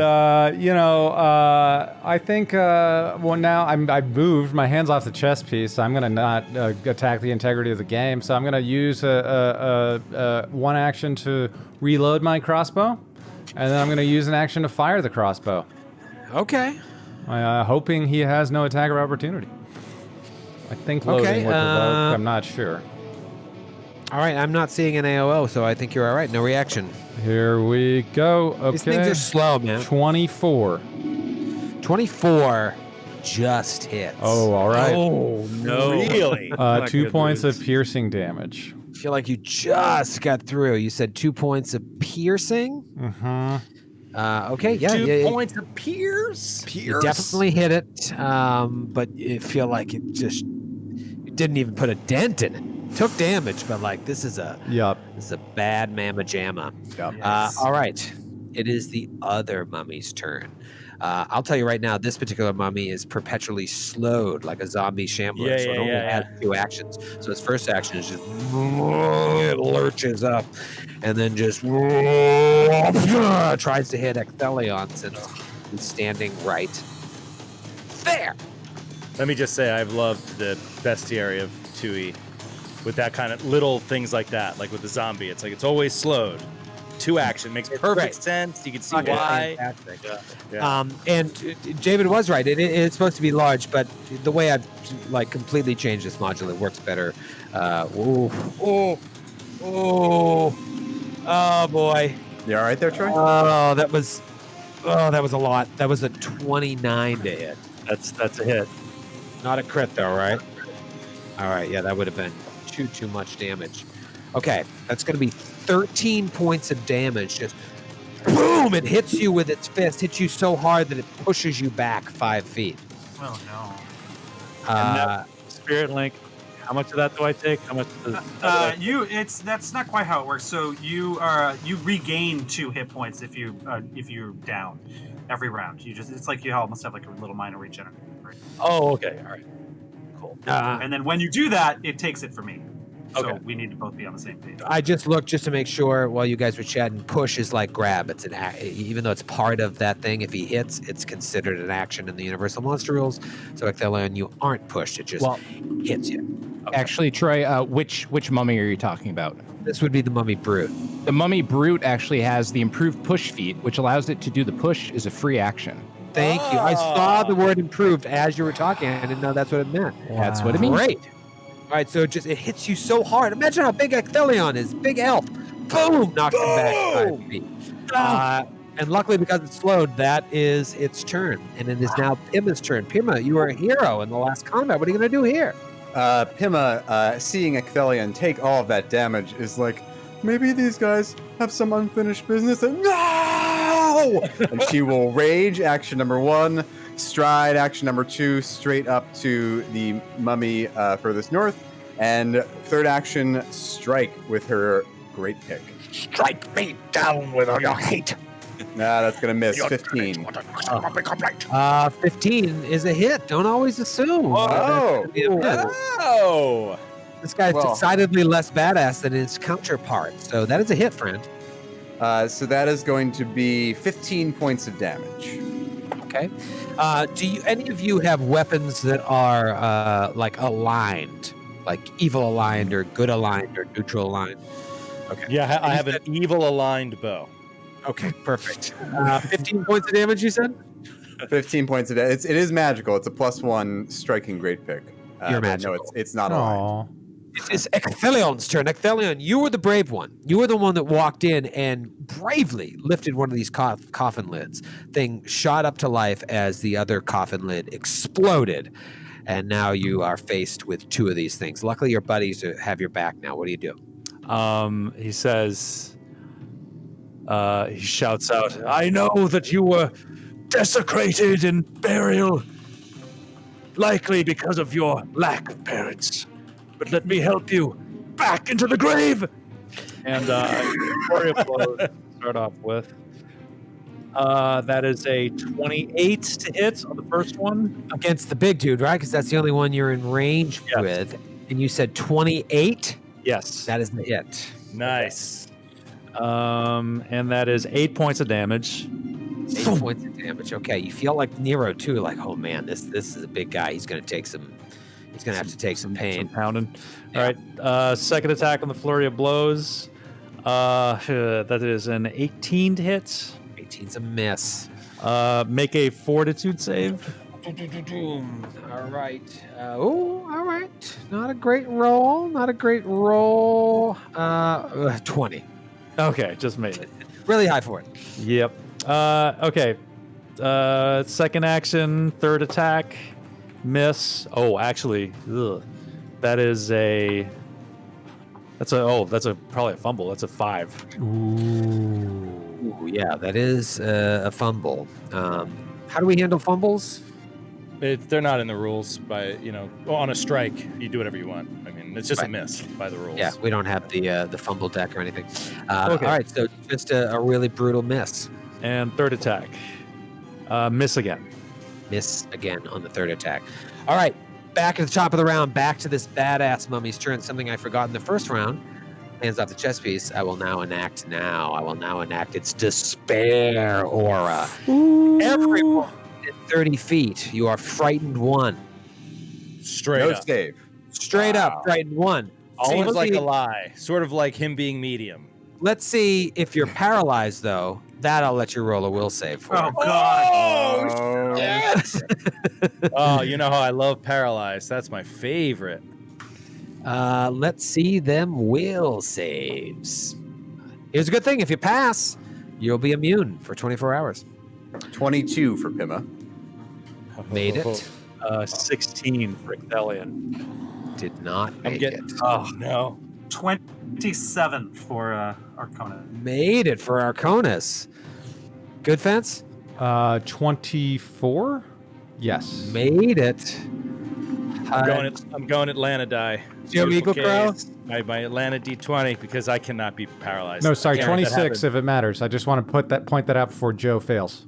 You're good. And now, Joe, please roll the Come fail. on, Atlanta die has never failed me yet. Ooh, 22. Sorry, 21 rather. Final answer? 21. Final answer. DC 22.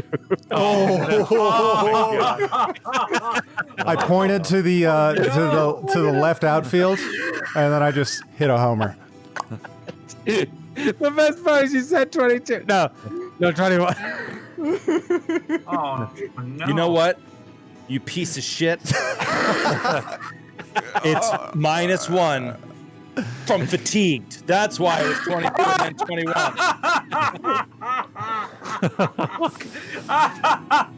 So sorry, you are paralyzed. Oh no! Come on. All right, I am off to the restroom, and I'll be back in 45 minutes to say goodnight to everybody. You're still frightened one. So yeah, no, this is bad. Hawkraven and Ecthelion are frightened 1 and paralyzed. The other 3 of you are just frightened 1. What does frightened 1 give you? -1 to most checks, right? Okay, so it's kind of like a mini shaken from first edition.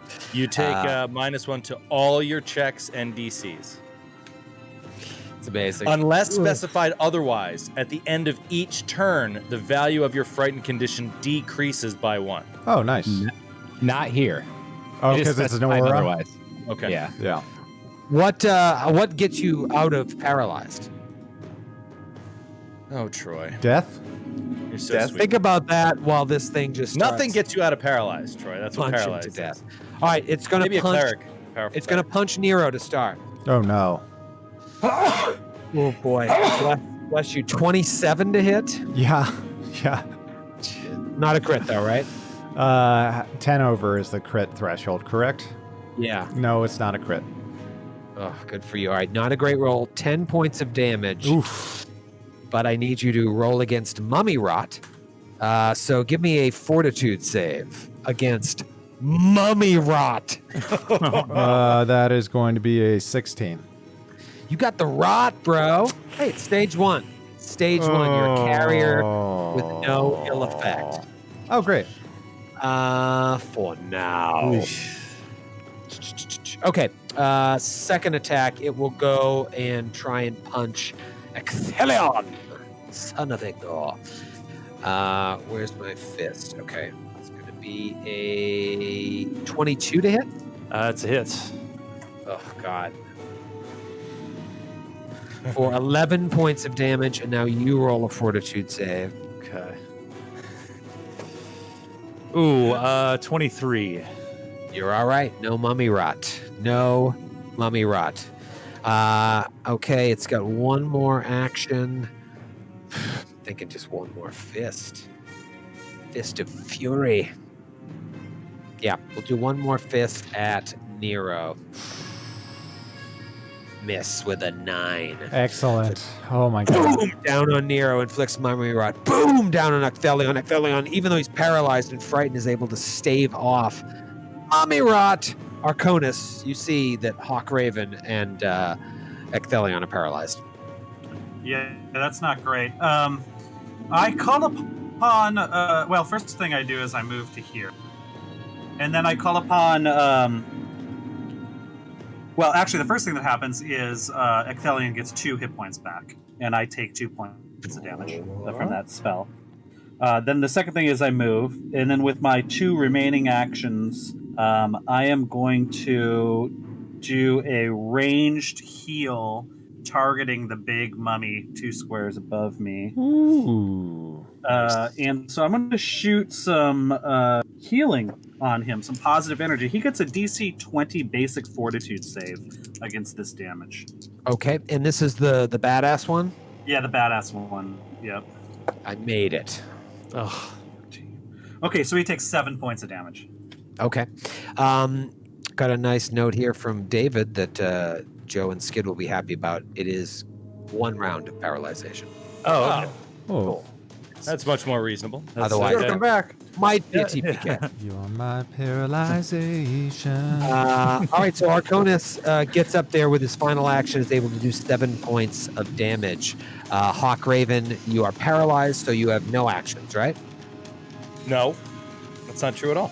All right, let's see what I can find out about these cats. We got a little knowledge religion. Sure. On the bad one, the badass one. Yeah, on the badass one that just did this to me. 17. 17. Okay. This is a mummy Religion guardian. check. Recall knowledge. Recall knowledge. Yeah, I mean their only attack is their fist, which can inflict mummy rot, and then they have this despair aura that goes away after 30 feet. So if you stay like 30 feet out of that, then you won't have the frightened one condition. Okay, good That's to know. not really an option for most of you. Okay, Because of the size of this troop. that's my round. That's your round. Good round. Solid well, round. it Nero, was. you're up. Your buddy right next to you, your friend Ectelion, paralyzed. Nero is going to create from his signature spell a bowling ball sized of flame in his hands and just drop it in the square immediately in front of him using 2 actions. I'm going to need you to roll a reflex save. Oh, baby. So are our DCs, our spell DCs, reduced by 1 because of the Yep. frightened condition? Okay. That's what 23. you fucking pass. But Jesus.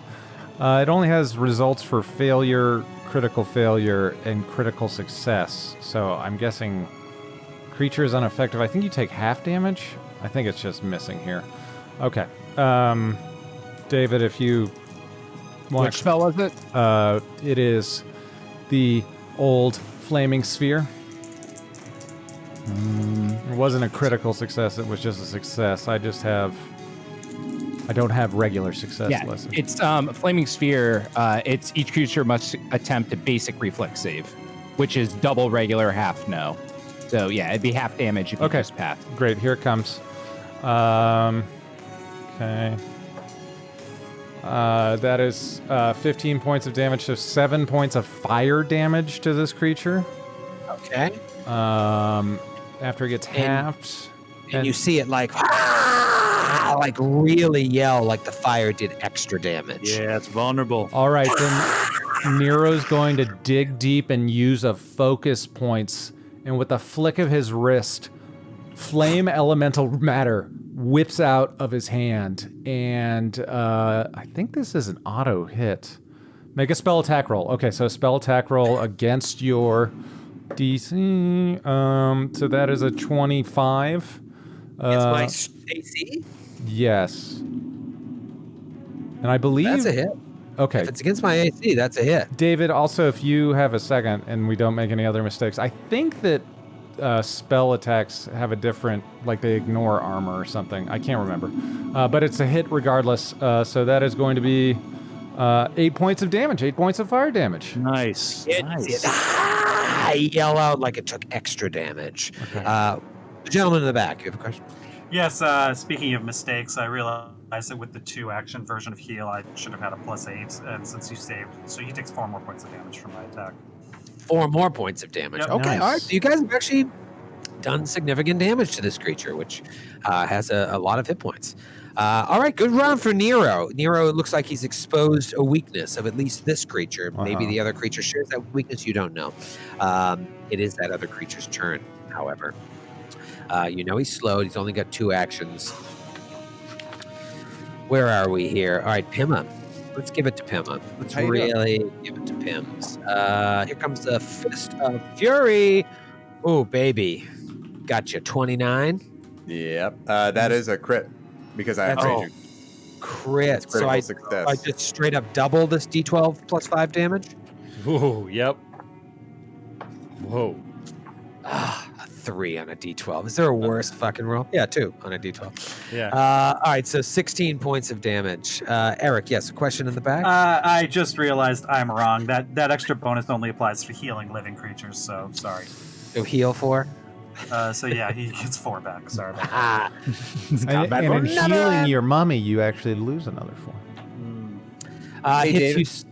Go ahead. Hey, David, can I ask you a question about the temporary rage HP?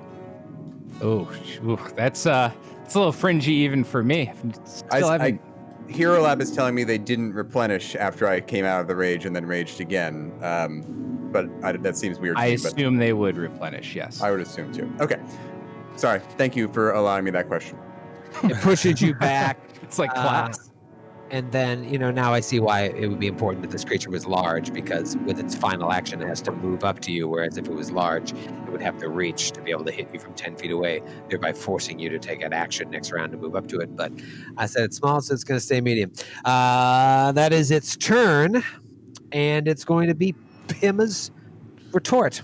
All right, Pima is going to do 3 attacks with the striking great pick on this mummy. Okay. First attack, 25 to hit. 25 against the guy that just went after you. Yes. Hit. Critical. Oh, Critical nice. hit. Oh, nice, wow. nice. Pima with racking up the crits tonight. Oh. What's one after another? Wait, does that mean the fatal part's gonna? Oh. It is immune to death effects, so I don't know if that affects your fatal trait of your weapon. I don't. Out there. I don't know. I wouldn't know that. I don't think so. I'm throwing information in. 33. Still affect it. So no. So I don't have the. I don't do the fatal thing. I just roll Right, 2 you d4. do. You do. Oh, great. So there's 34 points of damage. 34 points of damage. You really mess it up. Just tatters of its bandages go flying everywhere. Chunks of rotting flesh hit the floor. And you got what? 2 more attacks? 2 more attacks. Second attack's a natural 3. That's going to be an 8 to hit, so I'm assuming that's a miss. That miss. Can you finish it off with a final hit? Natty 16 for a 16. Does that hit? That hits. Oh, yes! Wow. Okay. So badass today. So that is 13 points of damage. That's enough to kill it. Yeah. Beautiful. Nice. Back from whence you came! All right, Ecthelion, you're paralyzed. Do you want to do any type of knowledge check? I don't really have a knowledge I could apply, unless I could maybe do a society check on their bandages to see if they are of fine make. Wait, is he still paralyzed? Yes, yeah, this is his one round. Yeah, this of is my paralysis. first time. Be Yeah, there's nothing. I so can really... back in Absalom. Oh, those are collector's bandages. I'm just going to take my 2 points from last time from Arconus, and another 2 for this round. No, they come on my turn, not on yours. Oh, well, I'll take the 2 from last round then. Yeah. Okay. You get Great, them on my action. Okay. Question to David and to the team. When you get hit, like, so this mummy rod, for example, it takes a minute for stage 1 to go until you get into stage 2. If you get hit by it again and fail your save, does it just send you straight to stage 2? I believe it does, because it basically triggers the same save on the same effect. It felt Yeah, I like it did- worked that way for poison, but not disease. And maybe because it's a curse, it's a little different, but Oh, it's I'll a look it up. curse. I'll look it Okay. up. You have Just- time. You have Yeah, wait, it's approximately turn. 2/3. Yeah. It's its turn. So let's go punch Nero here with the fist. Oh. No! Oh no! That's a 35. That's a crit. no! On Nero? Nero. Oh, no. Yeah, I wanted alright, to. so- I was trying to just take it down with that extra flick instead of moving away. My fault. 24 points of damage. And I have reached 0 hit points. Oh no! And Oh, then if no. you do in fact go to stage 2, No, if you don't. fail You to don't. save, you don't. You figured it out? Multiple exposures to the same curse or disease have no effect. For a poison, however, failing for a new exposure increases the stage by 1. Well Okay. done. Was that a crit? Yes, that's a crit. So you go right to dying 2. Oof. Dying too, dude. You're gonna die tonight. Well, And it's thank God, a because- good thing that those embalming pools are over there to resurrect me with for the future adventures. Just a Right. triple dip and you're good to go. Yeah, it's Pull like it by the ankles and just dip them in. it's like going to Dairy Queen in the summer and getting those dips. Well, here's the thing: when stage 2 happens, it's damage. So if he Yeah, that's isn't bad. if he isn't taken care of before the Oh end of this God! I combat, hope there's a cleric in the group. Oh my God! Or whatever will we do? He's fine. You're fine. all I'd right, also so like Nero to. I'd goes also like down to the use street. my hero point at a certain point, if you'll allow that, Troy. My hero point, an integral part of Pathfinder 2e, that is something that everyone should use. At the Earn tail. one? I actually get one at the beginning start of of every every session. session. Every session, I get one, and so does everyone else. I don't know if we're playing by those rules. I'll have to think about it. I thought about it, and you don't get one. Let's move right along to. Oh wait, no, it's got more punches. Let's get some more punches going on who's nearby. Ecthelion. You don't want to attack him again? Put him at dying 3? Oh come on! I think that's a miss on Ecthelion. That's going to be an 18. He's paralyzed. I am paralyzed, but still a miss. Still a miss. Okay. And then with its final action, it just slides to let. It's already taken one of you out. It's going to work on the rest. All right. There's only one creature left here. Arconis. You see Nero fall. Ecthelion and Hawkraven are kind of like shaking out of their paralysis. It's my turn. Yeah. Yeah. He holds up his hand, which is grasping in it the golden key symbol of Abadar, and he says, "As the sun rises above the city gates, so does the glory of Abadar descend or ascend to destroy the undead." And he uses the 3-action version to disperse positive energy in a 30-foot emanation. This targets all living and undead creatures in the burst. So everybody in the room, nice, gets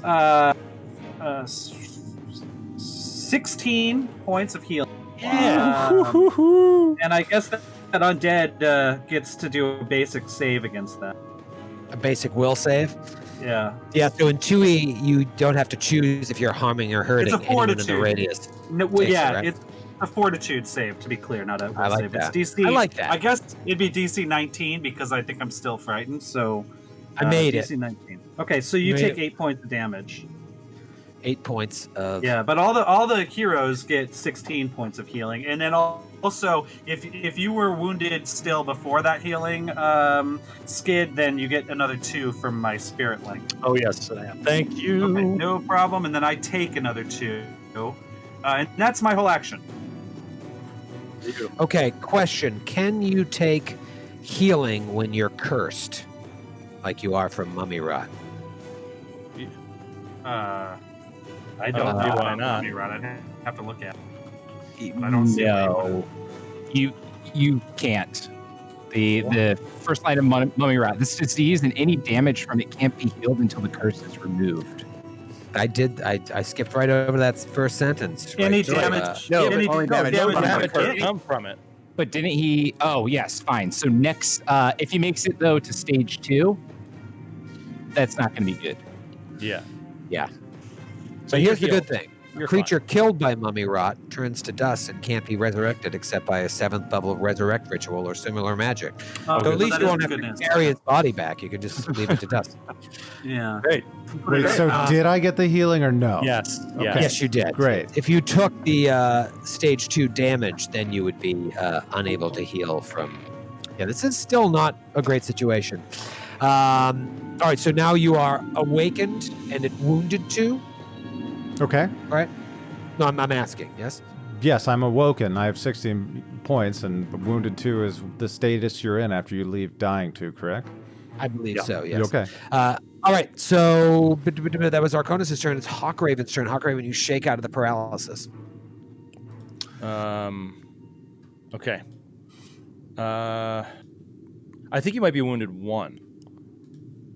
A crit took him down, so he was dying 2. Yeah. I know, but it says anytime you lose the dying condition, you become wounded 1.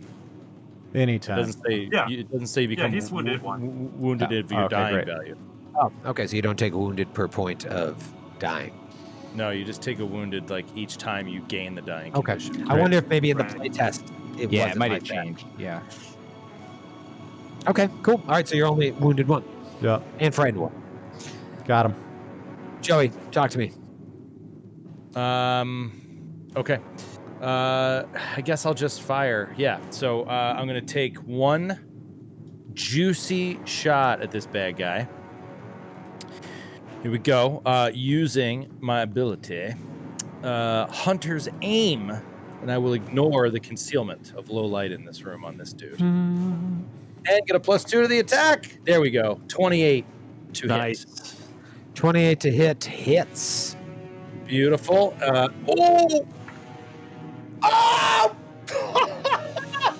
Max 16 points of damage. Wow. Great. Oh no, I'm sorry. I'm not done. Oh, and then a 1. 17 points of damage. Is that your whole turn? No, you got more action. No, and then I will fire twice with low light being a problem. So here we go. Flat checks and everything. That is an 18 to hit. 18's a miss.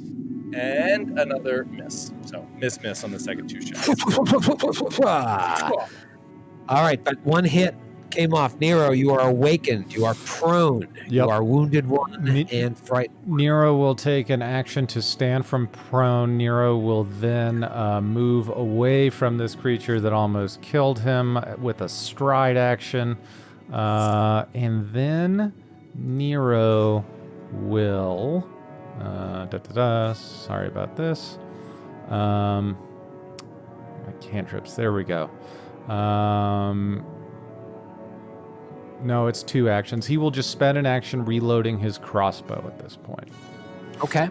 And that is okay. All right. That other mummy is dead, so it is Pima's turn. Pima!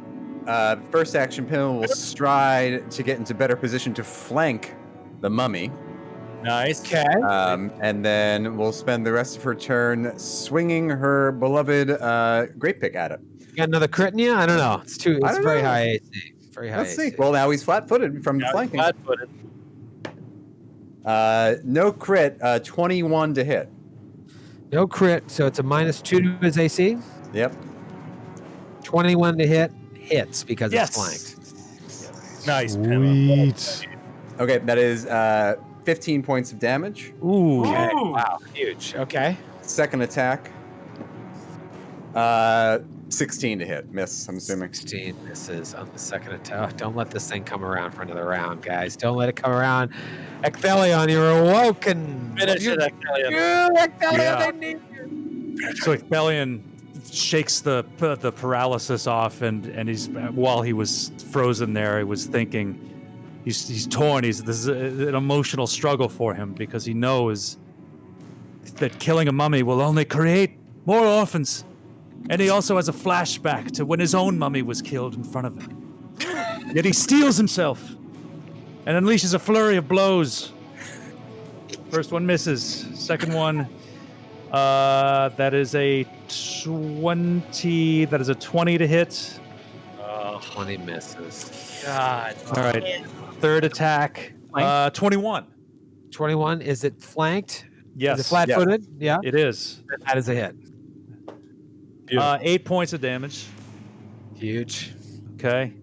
Final action, miss. Yes. Thereby giving it one more round. It is the mummy's turn. One This more. mummy is nasty. I mean, at least one more if you guys don't take him out next round. Let's talk punches. Let's talk a big punch on Pima. Mummy fist. I would love a Pima punch. Sounds delicious. 21 to hit. Yeah. 20 hits? Oh, wow. 20. Yeah, I'm raging. Raging. Oh, boy. 16 points of damage. Roll a fortitude save.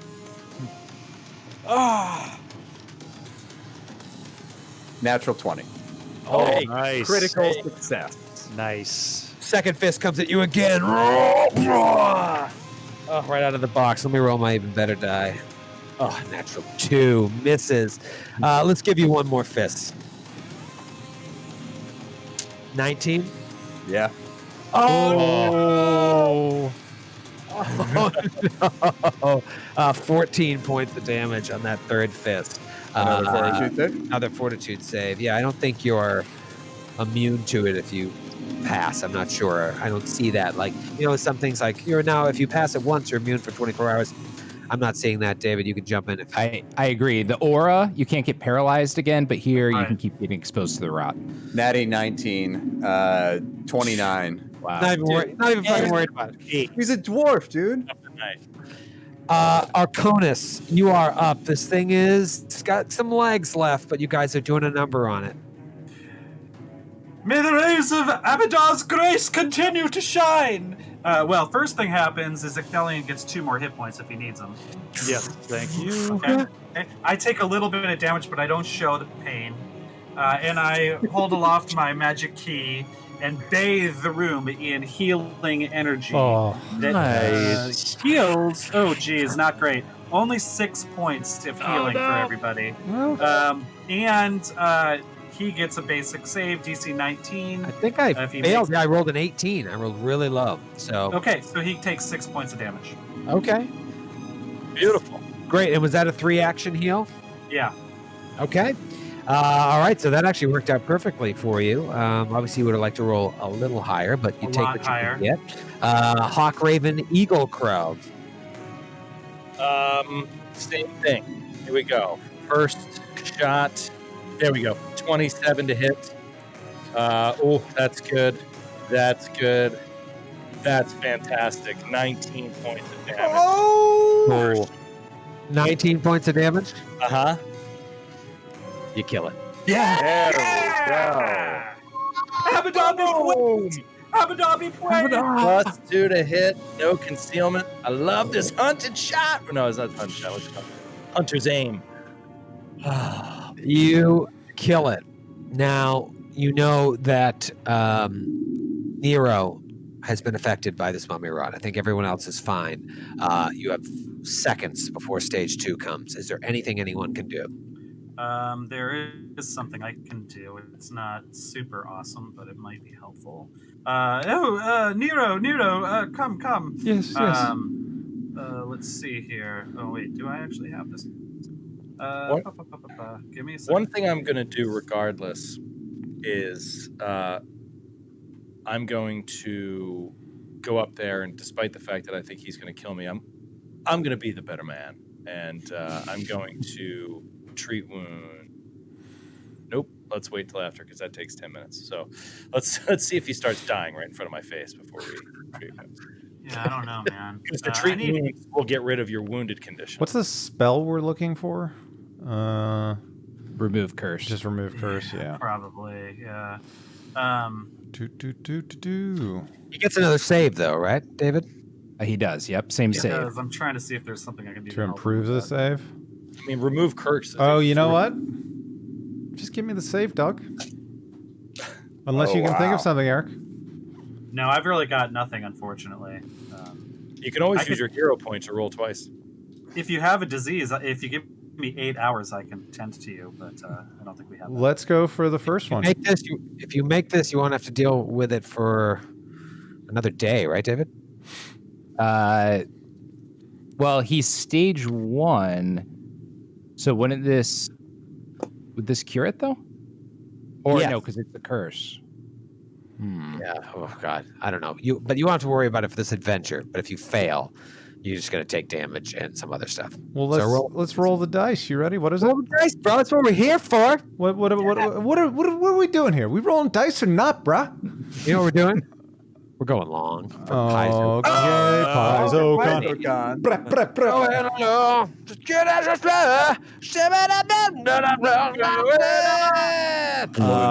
There's only one thing left to do. Got to get more scotch. God damn Oh it. my goodness, more scotch now. This is a fortitude. well. Fortitude. Glass, yes. I hope Matthew has enough fortitude to deal with all that scotch. Here we go. 21. TC 22. Oh, You know what happens? Do you know what that triggers? My halfling luck. As an immediate action, I get to re-roll that. Oh, come on, Grant. Before. 17. Oh, no, sorry. That's 15 plus 7. No, it's 22. 20. No, it's plus 6. It's 21 again. We're not frightened anymore, are we? No, the frighten goes away now that the mummy is no longer You're not active. counting that against you, are you? Grant? Oh yeah. Oh, Grant. whoa, I am. It's on my sheet. Hold Yeah. on. So that should be 22 then, right? Yes. So then with it the would. initial one, Then I wouldn't 20 even have used my yes. Hold on, let me just double check. Right. Yep, it goes up to yep. Well, I'm good. I'm good. So- Dub, you 22, you don't enter stage 2, and we'll find out later whether or not that will cure you or not. But, And I still have my halfling luck. Yes. Hold on. All right, great. Well, God, I don't think that affected it. I don't think frighten affects. It your absolutely saves. did. It totally It affects changed on the every sheet. check, Joe. Yeah, It's not a check. The save is not a check, and it doesn't affect my numbers when I put on frightened or take it off. it doesn't is. affect- It's absolutely affecting my sheet. Okay, but it's not a check, so I don't know.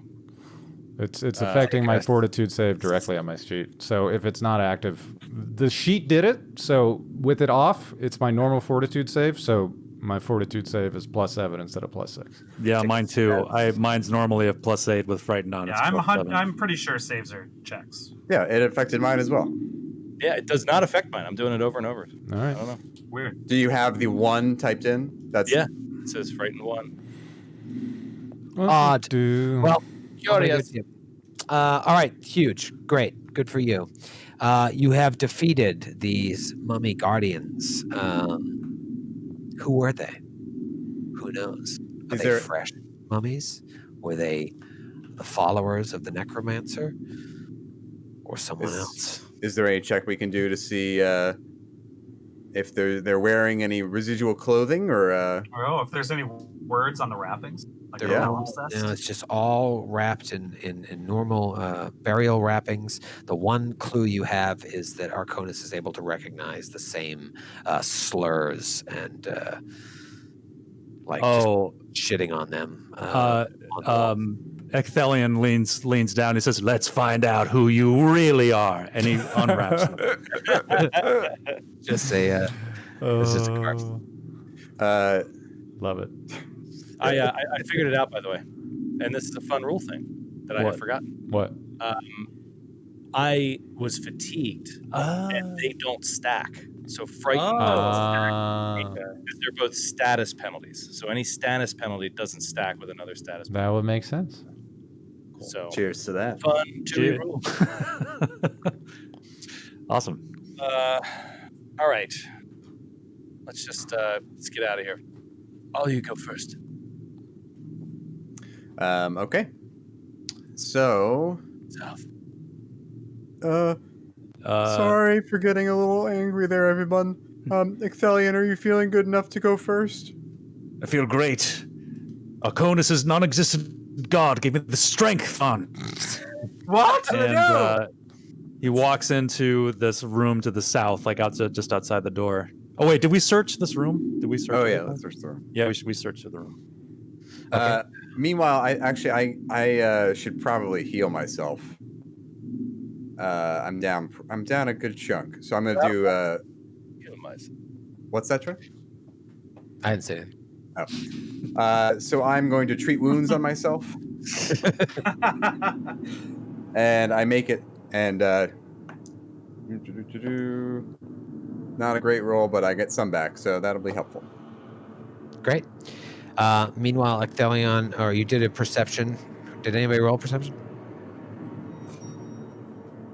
No one has rolled I'm one happy yet, but happy to. I get a 19.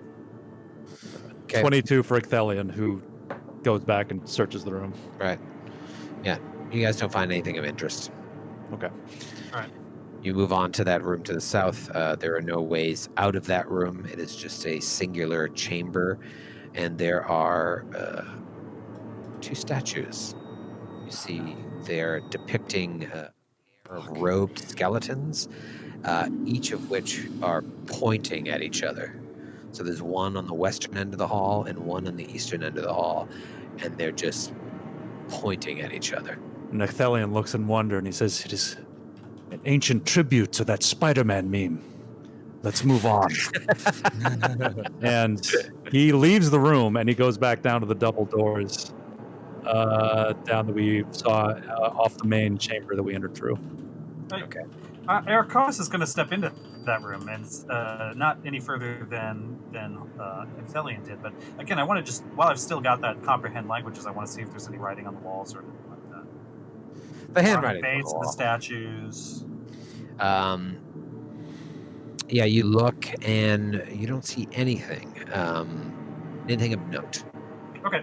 Just Can I do a perception while I'm down there? yeah.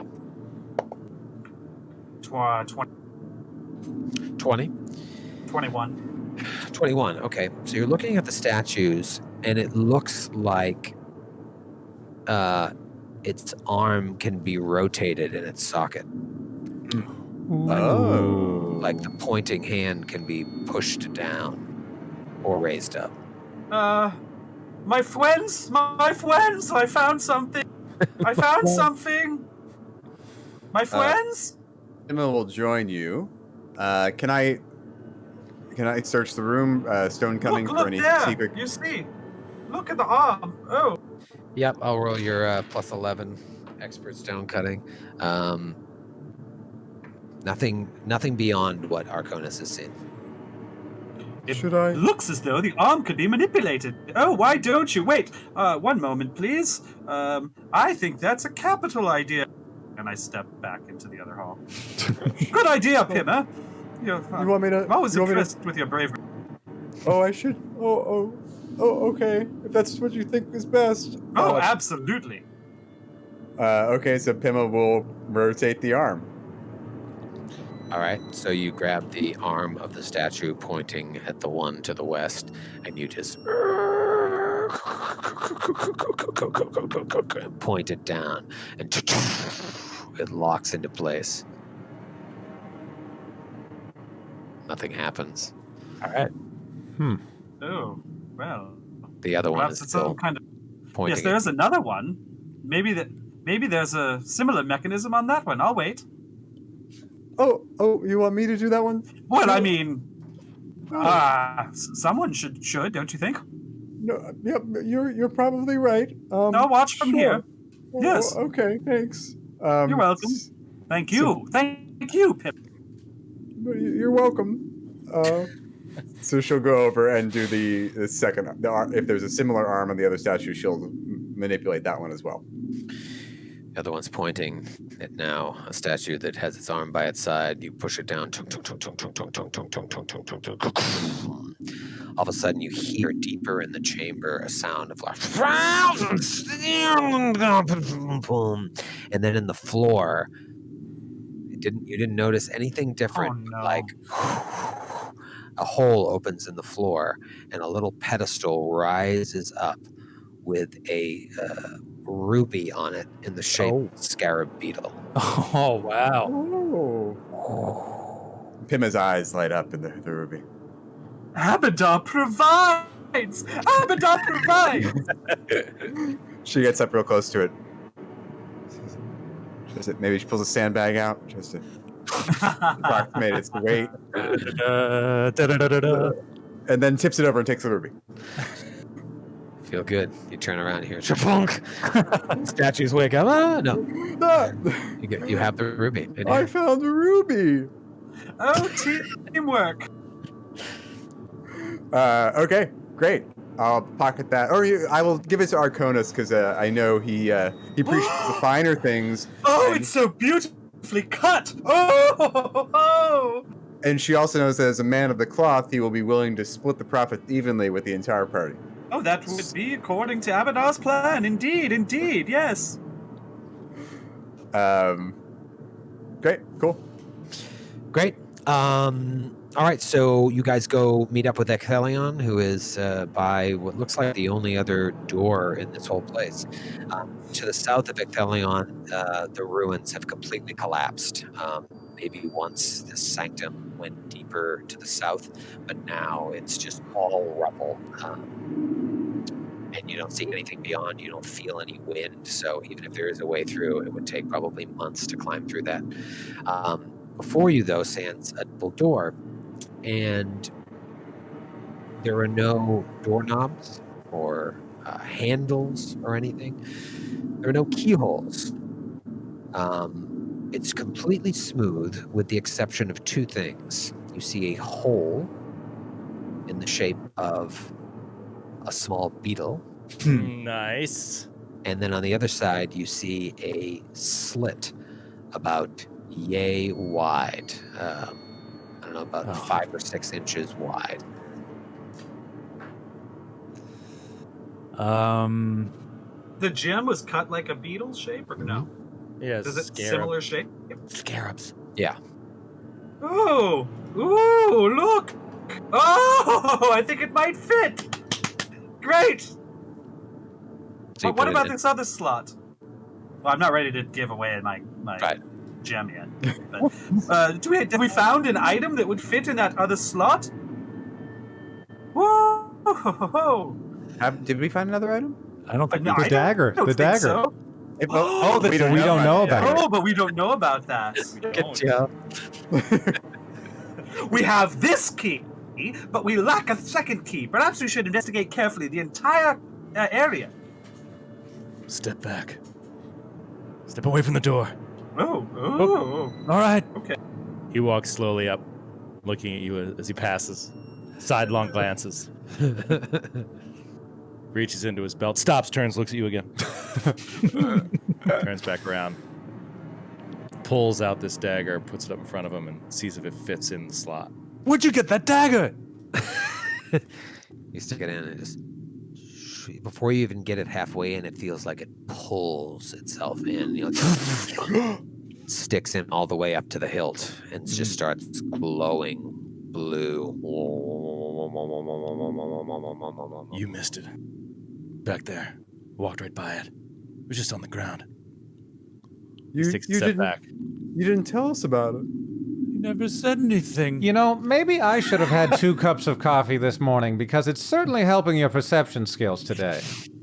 I was just about to tell you, and then the mummy attacked, and that was it. Thrown off. Put the beetle in there. Arconis is looking at the scarab gem, and you just see like he's not even paying attention to this altercation, and he just looks like he's just crestfallen and sad as this probably extremely valuable gem in his hand, and he looks in the gem to the depression in the door to the gem, and then he sort of looks just almost like he knows the answer before he says it. He says, "I don't suppose it would be fooled by shoving a rock or something in there." Arconis, think of it as net gain. Whatever's beyond that door might be worth well more than that ruby. Yes, an scarab. investment. There could be something In better in future. and he just jams it right in. It sucks itself in and it also starts glowing blue. And once the beetle goes in and starts glowing, all of a sudden, like a Dark Souls boss fight, just the dust of the between the 2 hinges of the door starts crumbling in front of you, and it opens into an enormous chamber. And there's a lot going on in this chamber, as you will see right at the reveal. There she is. Oh, she'll do. Oh, She'll do just fine. What is that thing? You go you look inside, and it looks like some sort of shrine, some sort of inner sanctum, perhaps of this necromancer that you've seen carvings of, or perhaps of someone else. You see half a dozen or so old skeletons lying on the ground, just bones at this point, but you can make out that like they used to be fully formed. There's also 8 or 9 fresh corpses on the ground, and they all look like in various states of like ritualistic dismemberment. Some of them are just lying flat in pools of blood. Others have been like torn apart limb from limb. There's an altar at the far end of the room to the west, and behind the altar is a 10-foot tall statue of a humanoid creature with the head of a jackal, holding a brazier of lit coals. And that's what you see in the room, just this huge statue holding lit coals and bodies everywhere. You are standing outside of the room. The dust has now settled from the doors opening. What do you do? I'm guessing a jackal is what Set looks like. Mm-hmm. Okay. Yeah. His head. Do any of the Established corpses look like they are, I don't know, moving. Roll perception. Natural 20. Ooh. Natural 20. Pima can't stop tonight. So you're scanning. You're I'm scanning actually the room. very observant. You're scanning the room, and in the far north part, there's a man, and it looks like his back is raising up a little bit and going down, like he's still breathing. But it's very like shallow breathing, so it goes up a little bit, goes down, then there's a long pause, and it goes up again, something you would have only noticed if you really nailed the perception check. Pima elbows who's standing next to her. Is it Arconus? Arconus, yeah. Yeah, so she elbows Arconus and gestures. I think one of them is still alive. Oh. Well, then let us rescue him. And Arconus steps into the room. Beautiful. Pima will follow. Arconus, Wait, you fools! Pima, Huh? Ecthelion. Who's after Ecthelion? Best of luck. Hawkraven steps back 10 feet. No.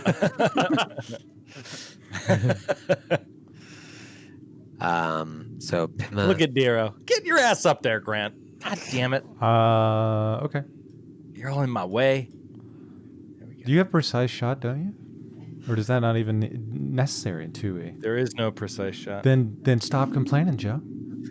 All right, so They get four covered, of you. they get covered. Oh, true. Four of you walk inside. Hawkraven is still standing outside.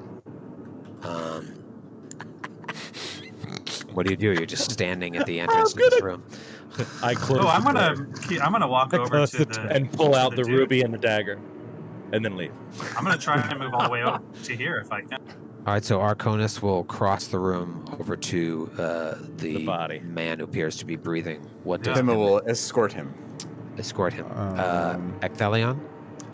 Ecthelion gets up on the dais and like skirts around so that he's behind the body on the steps. Okay. Nero? Nero is going to take the potion of healing that he finagled out of the venture captain earlier and stay by the door. Stay by the door. Hawkraven, what do you do? Everyone else has moved in. Nero's right there in front of you. He's not moving in because Nero didn't. So he's going to keep everybody. Nero's on the other side of the threshold. I know, but he's not going to keep anybody out of view. Everybody's going to stay within his cone of vision. So he's just staying just behind you. But he slides Okay. over so he has a clearer view into the room. Okay. He's eager to get in this room, but he's not going to turn his eye on Nero. Okay. No, I Arconus goes over to the body, Ecthelion and Pima with him. What do you do? I'm gonna lean down and I'm gonna make a medicine check Okay. to mostly just to kind of figure out. I'm not ready to necessarily do first aid or anything like that, but I just kind of want to see how messed up this guy is. Meh. I got a 7. Really, really bad shape. If you were to diagnose real quickly, maybe crushed ribs that are compressing his lungs, that's making his breathing difficult. He looks like he's been battered by something. He's in really, really bad shape. Does he look like he needs to? Is he bleeding? Yeah, in he's the game bleeding. Like is he dying? Yeah, he's probably like dying too. and is Okay, just falling. then I'm going to do a stabilization check on him with my other 2. I'm going to administer first aid with my other 2 actions to try to stabilize him. It should be a DC 17 check, which is what I Okay. rolled last time. So, unfortunately, no, I fail. I don't make him worse, but I just barely fail. He Oh, dies no. on the spot. Oh no! Okay. I'm ready to keep trying if we're in another room. Still like super shallow breathing, totally unconscious. Can I aid? Can you try again, Arconus? I could. Yes, I could. I'd be happy to try again. Or if he's continuing to die, if he's at dying 3 now, I might as well just cast a healing spell on him. I suppose. Ah. But that would mean one that I can't cast on you guys. Yeah, I'm gonna cast a healing. I'm just gonna heal him. Okay. Nice. I like it. Full on heal him. And hold on 2 seconds. So basically, boop, boop, boop, boop, boop, boop. I am going to. Is anyone else hurt? Are any of our buddies? I am still hurt, actually. Okay, well sorry. then I'm since it's You guys can since take it's those a new round, potions. I'm just gonna channel all 3 actions into it and do a 30-foot emanation. And that way, if any of these dead bodies actually are undead, they're gonna have a very uncomfortable surprise. But everyone within 30 feet, including this guy, can take 13 points of heal. Amazing. Okay. And You if cast- there's any undead within 30 feet, they have to make a DC now 20 fortitude save or take half Okay. of that. Here's what happens. You go to cast this healing spell. You shoot healing energy off into the room. It looks like this guy all of a sudden takes a real good deep breath for the first time since you started approaching. Like, and then all of a sudden you hear something towards the altar, and you see I'm shocked. as the statue comes to life. Oh shit! It's not even undead. And it's got a in its hand this huge brazier full of lit coals, and it just steps down from the altar. Roll for initiative. Oh, No, it's a construct fight. Oh, badass. It's a construct fight. Should I roll perception for that, or for initiative, or Yes, medicine, if someone or- wasn't actively doing something else, then yeah, it would be perception. Should I use my medicine? No, I was. I was aiding in the nursing of the injured party, performing. I got a 15. I was actively seeing if we were breaking and entering, so I'll use legal lore for my. Arconus, what'd you get total? I got a 15. 15 for Arconus. Hawkraven? 22. 22. Nero? Rave. 25. Ooh. 25 for Nero. Pima? 12. With a Oh, natural 3. Excellent. Bellion got a 23. 23. All of those were pretty good initiatives. Not like good like my 28, but good. Oh, no. Certainly solid rolls across the board. Okay, this thing is. Let me put it on the map because I just had the actual statue there, but now there he is. Oh. No, now I know what it is. They really did send a god. Yeah, they did. Are you a god? All right. No. No. No. It's its turn, and it reaches its paw into the brazier of burning coals and just throws burning coals at Pima. Oh, not Emma. Oh, baby. Oh boy, That thing is so awesomely Osirion. It's great. that's gonna be a 26 to hit. Yeah. Yeah. Oh boy, I'm gonna need a lot of dice there. All right, let's talk about the regular damage first, which is going to be 9 points of regular. And then let me just gather a couple d8s for the fire damage. Oh God. Oh, that was 1 max. That's 12 points of fire damage. Ah. Boom! And then it picks up another thing and throws it at Ecthelion! Oh! This would be at a -5, so that's going to be a 21 to hit. That is a miss. Miss. All right, so boom, hits the back wall above where that man just started breathing again. And then the final one reaches in and actually, no, you know what it's going to do? It starts slowly ambling towards you with its hand outstretched. And gets right on top of him. Okay. Is that a column it's standing Can on it top of? occupy that square? You cheating. Ah, right, you're right. Yeah, no, that's a column. No, it's a hole. That's the pissing hole. There's a lot of That's pissing what we holes. do the pissing. Okay, round 1 continues with Nero Goodfence. Nero draws in the air, and you see an arrow created of acid float by his ear, and he throws it like a dart at the creature. Or the construct, or whatever it is. Shit, out of the box. Okay, that is a 1 for a total of an 11. Oh no! So you rolled a 1. Uh-huh. Yeah, no, that is. And then Nero will... Is there a critical failure on that spell, or no? That's not a spell. It is a spell, but there's no critical failure for me. Okay, good. Not listed. That would be bad. So it is Nero's going to use his final action to strike with his crossbow, firing the crossbow he loaded last combat. And nope, misses with a 12. Oh no, tough round for Nero. You need every round to count here. It's Ecthelion's turn. Cool. All right. Ecthelion leaps into action with his 40 feet of movement. He skirts around up over the altar, the vacated dais, and back behind to flank this entity. And he shouts out, "This statue has become little orphan animated!" And he does a flurry of blows. I like that. That's a miss for the first one. Natural 20 on the second. Oh boy. Beautiful. This guy's done.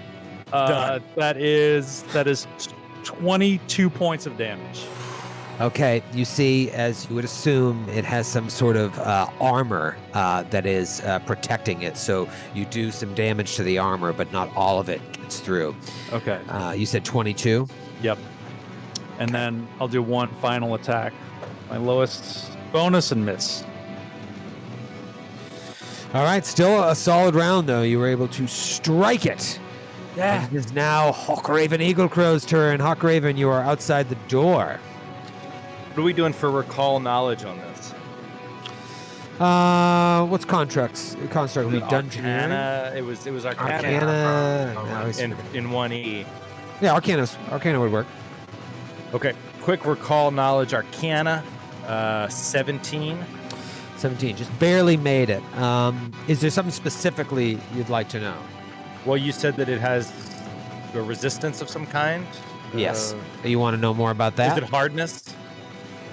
Is that what you want to know I about? want to see if there's any way to get around it, or if there's anything it's vulnerable to, basically. Okay, so it has this construct armor, which gives it hardness 10.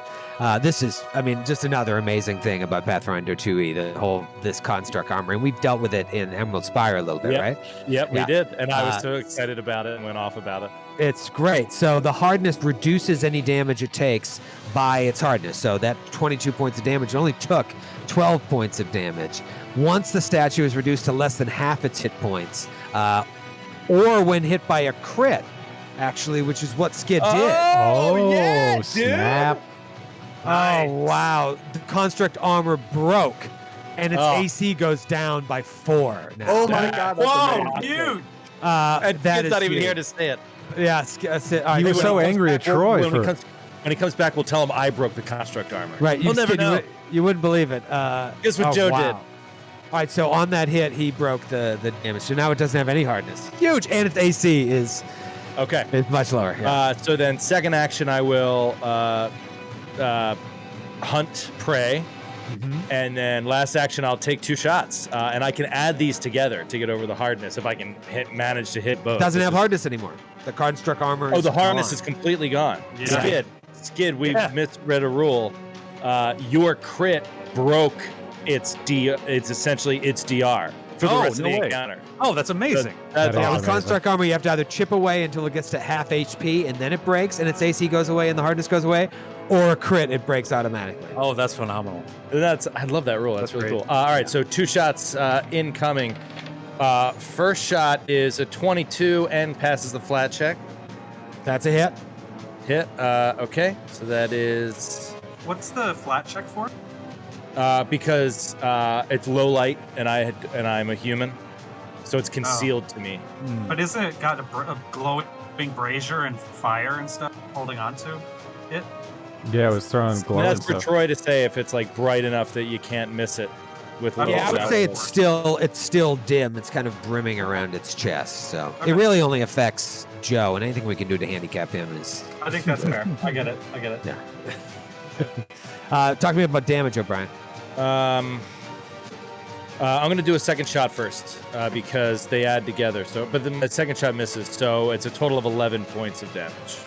Okay, hey, that hardness is gone. That would have been 1 point of damage had Skid not crit. Okay. And moving right along, it's going to be Arconus's turn. Arconus, have you ever seen anything like this? Yeah, no, I get it. I'm going to. I don't know if this is going to work, because Arconus has never seen anything like this. So Arconus is going to attempt to cast a 2-action cantrip, which is called Daze. So it's a mental effect, which might be to no avail, but he's going to try it.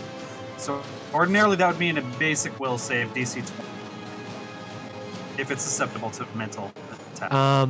It is mindless. Okay, so then I fail that, and that's worth But now you knowing. know. Yep, and now I'm going to move back to here. I'll be over here. Actually, I'm just going to be here. I like better. That's it. Okay, so Arconus pulls back, and it is Pimma's turn. Pimma, this thing hit you hard, but now it's right next to you. Really hard. Skid, you said you were moving into flanking position, but we're not currently flanking it, right? You just have to take one step, Emma. Yeah. Yeah. To be okay. flanking. Great. Yeah, I think I might have moved before it was moved again. I don't know, but Okay. yeah. Well, I will rage. Just one other thing, if this helps. I don't know if it'll work with melee, but the light I cast on Ecthelion's weapon, duration is until the next time you make your daily preparations. So there is a 20-foot cone of light emanating from Ecthelion. Oh, for God's sakes! All right. Sorry With about my that. hand. Pimma Yeah, I will did his rage. wraps, his like wrist wraps. Yeah. She'll rage, she'll step, and then she'll do one strike with the great pick. Make it count, Pims. Make it count. 18 up. to hit. Well, yeah, it's no. flat-footed. It has a -4 to its AC. Come on. Flat-footed is enough to hit. You said 18? 18. Yeah. Yeah, it's flat-footed. All All AC. right. Nice job. Damn. okay, great. Oh, gosh. 25 points of damage. Oh my God, dude, Matthew, I rolled a 9 and a 10 on 2d10. you got to do some online gambling tonight. You are I crushing got your fire, man. fire. But I've also rolled like a natural 1, 2, 3, 4. It's just like it's kind of alternating. That just makes it better. All right. If this works, this is going to be a fun turn for the statue. The statue goes to grab Pimma. Excuse me. It goes to punch Pimma, and then if it this is going to be fun. With that pillar in the way. Oh, cracked die. I mean, I swung through the pillars. That's All right, 27 to hit. Yeah. Oh no! Let's walk you through this turn because this is going to be fucking great. Let me Oh no! hold on. Oh, good. I have 2d12. I hope I did. Let me just roll the You damage. can roll it first. too. All right, 14 points of bludgeoning damage. So just Stone Fist comes down, bah, bludgeoning damage. Second action, grab. It grabs you. Third action, Oh no! it picks you up and burns you alive in its brazier of hot coal. Oh my god! Grinds you into the brazier of coal. Talk about Not a cigarette. Yeah, it's like that is stubs you out of my its brain. God. Very, very this rude. is straight out of a Dark Souls boss fight. Like, this is Yeah. exactly Oh, what it totally happens. is. It totally is. Just All right, so you grinds take- you in. You take 7 more points of fire damage, and then you're going to take persistent fire damage. Does that happen now, or? On your turn, and you have a chance to get rid of it and everything. Okay. So we'll So look it up. remember, so you take that extra 5 points of fire damage, and then you're going to take some more. on your turn. So am I grabbed? Is that Yes, the you thing? are grabbed, and it's just grinding you into its brazier. So cool. That was very rude, and Pimma does not like it. good round for You the take statue. you take the damage at the end of your turn, as long as you still have the condition. And I believe with burning, you get a chance. So you get a flat check to DC get rid of 15 flat check. DC 15 flat check to get rid of it before, like during your turn. And Great. the condition is called burning. Burning. Burn. I After think. you take the damage, you get the flat check automatically. It is Nero's turn. Nero, you are standing inside the door there. Hawk Raven just outside the door behind you. This thing is pretty far away from you, and you saw what it just did to Pima. Yep. And Nero is going to take one more attempt with this final second level spell of the data to hit it between the eyes with this acid dart. I'm hoping, just based off of fighting constructs in the past, that acid will be effective against it. So let's see if I hit it. 14. Not a hit. Not a hit. All right, so, and was that 3 actions? That was 2, so my final action, I will simply reload my stupid crossbow. Oh, Nero. Tough. Ecthelion, right next to it. Just took up your buddy Pima. Grinded it. Ecthelion shifts back on his heel and he says, like, "You better unhand, my friend, because your statute of limitations is about to expire." Oh my god. And unleashes a flurry of blows. Natty 18, that's a 29. That is a hit. Is that a crit?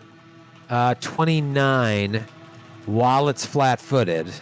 Is it still flat-footed? Yes. Yes, that is a crit. Because Yes. it's Nice, dude. Another crit.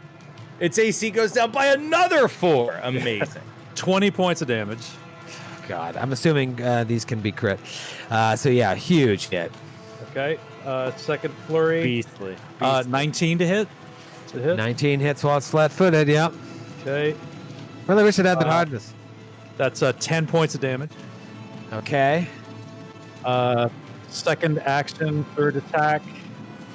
13 is a miss, and third action, fourth attack is another miss. Another miss. Okay, but damage was done.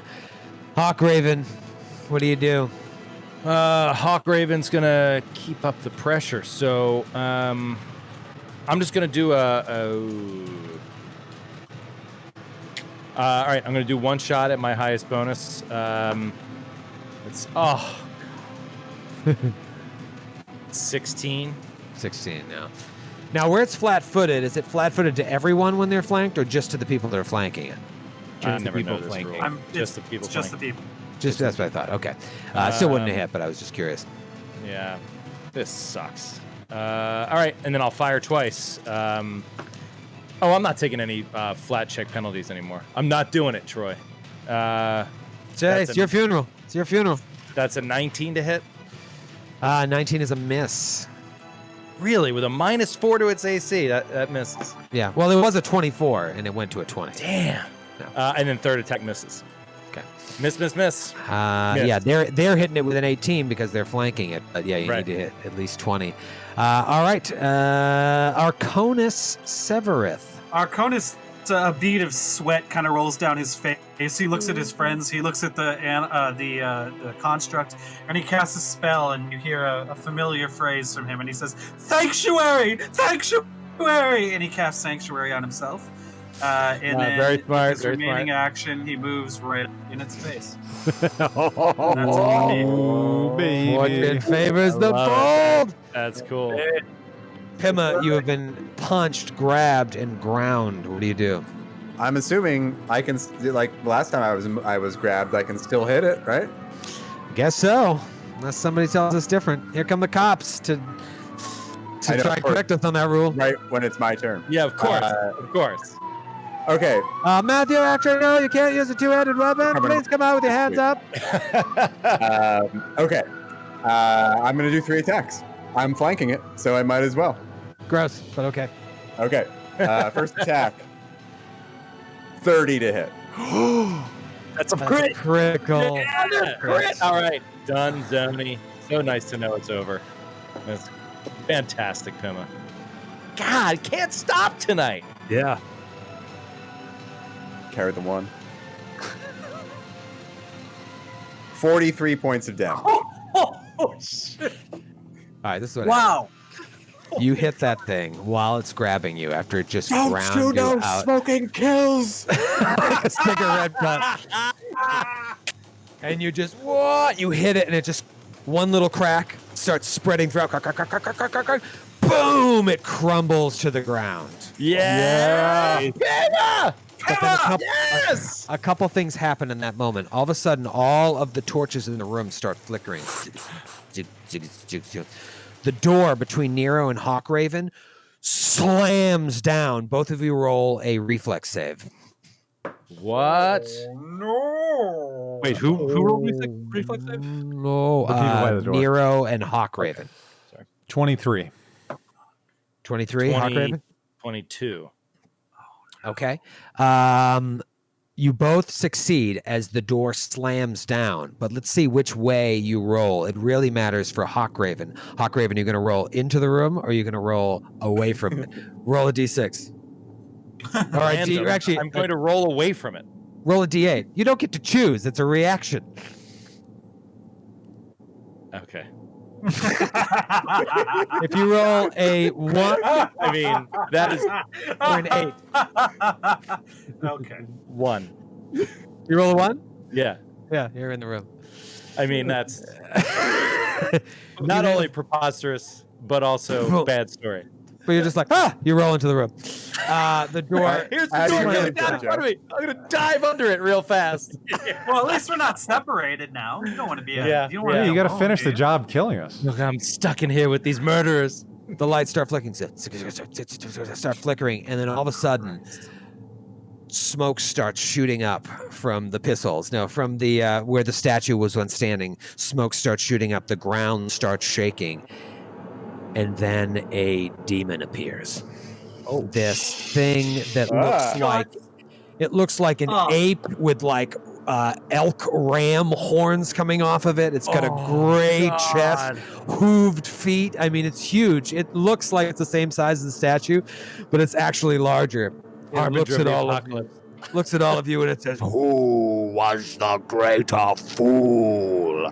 Akmajit for thinking I would be his slave where others failed, or you for thinking you could stand up against the power of the Lord of the Dark Desert. I am Jandagor, and I serve Set, Prince of Storms. Soon the second age of darkness shall commence, powered by your souls. and he just explodes fire into the room. Oh no! And that's the end of the show. Yeah! We did it! We all died in flames. Happy PaizoCon, everybody! Sealed. Celebrate good times. Come on. Oh my god. All right. I'm going to be taking up an appeal to be outside the room. I just want to note it with my legal lore skill. Epilogue. Oh, okay. The burn goes away. All of you take crazy damage. If any of you were really low on HP, anybody like less than 25 hit points? No. Okay. So you guys come to as the fire and the smoke dissipates, and the creature is gone. The door that just fell, knocking Hawkraven and Nero down, Hawkraven into the room, has shattered. Presumably, this demon is now out in the world. Oh, we've released it. The man that Arconis healed is like twitching with last bits of life. I assume you guys go over. Pour a and potion in his mouth. I've got one more potion. He wakes up. What happened? There was a big explosion and we You didn't. let a demon out. Where is the doctor? Is she all right? I don't think the doctor survived. I start looking at the heads and stuff that are littering the floor. Does anyone look like a female doctor? Yeah, you start going around. Everyone's dead. You see someone that there's a couple females, but you look at one. Maybe you're like, is that her? And he looks over and he's like, oh no, that is her. Oh, it was terrible. We came here and began our work. The gods, they were not right, but we trusted them. Soon, things got worse and they seemed to just be eyeing us. In my mind, I thought they were out to hurt us and not protect us, but I knew I was strong and could handle myself. And then one day I was poisoned somehow. They said it was a snake or something, but I knew it was the gods. Poison. They poisoned me and poisoned my mind. I started hearing voices and things got worse. When we went inside of the sanctum, the gods followed. And I, along with them, slaughtered everyone else. I was not in my right mind. Something had seeped into me, had overcome my will and forced my hand.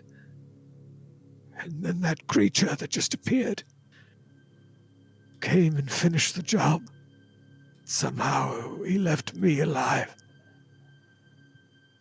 Our work has failed, but worse yet, all those innocent lives, even the gods, taken. And now it seems that a great evil has been unleashed on the world. My name is Leonid. Thank you for saving my life.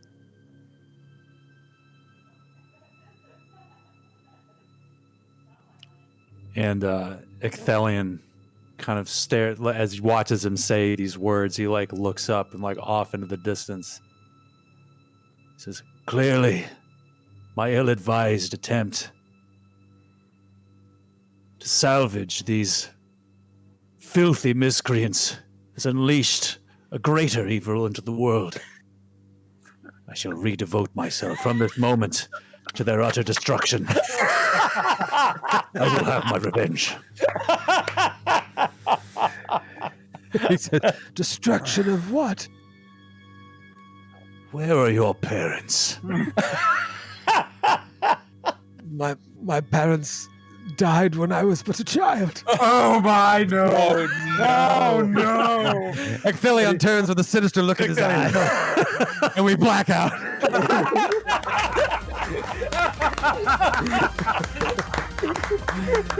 Thanks for joining us for PaizoCon, everybody. Thank you, everybody. Erik Mona. Oh, thank you, happy PaizoCon. Thanks, Eric. Thanks for having me. Thanks for watching us. Thank Yes, you, guys. We'll thank see you next you. year in person. In person. Next year in person.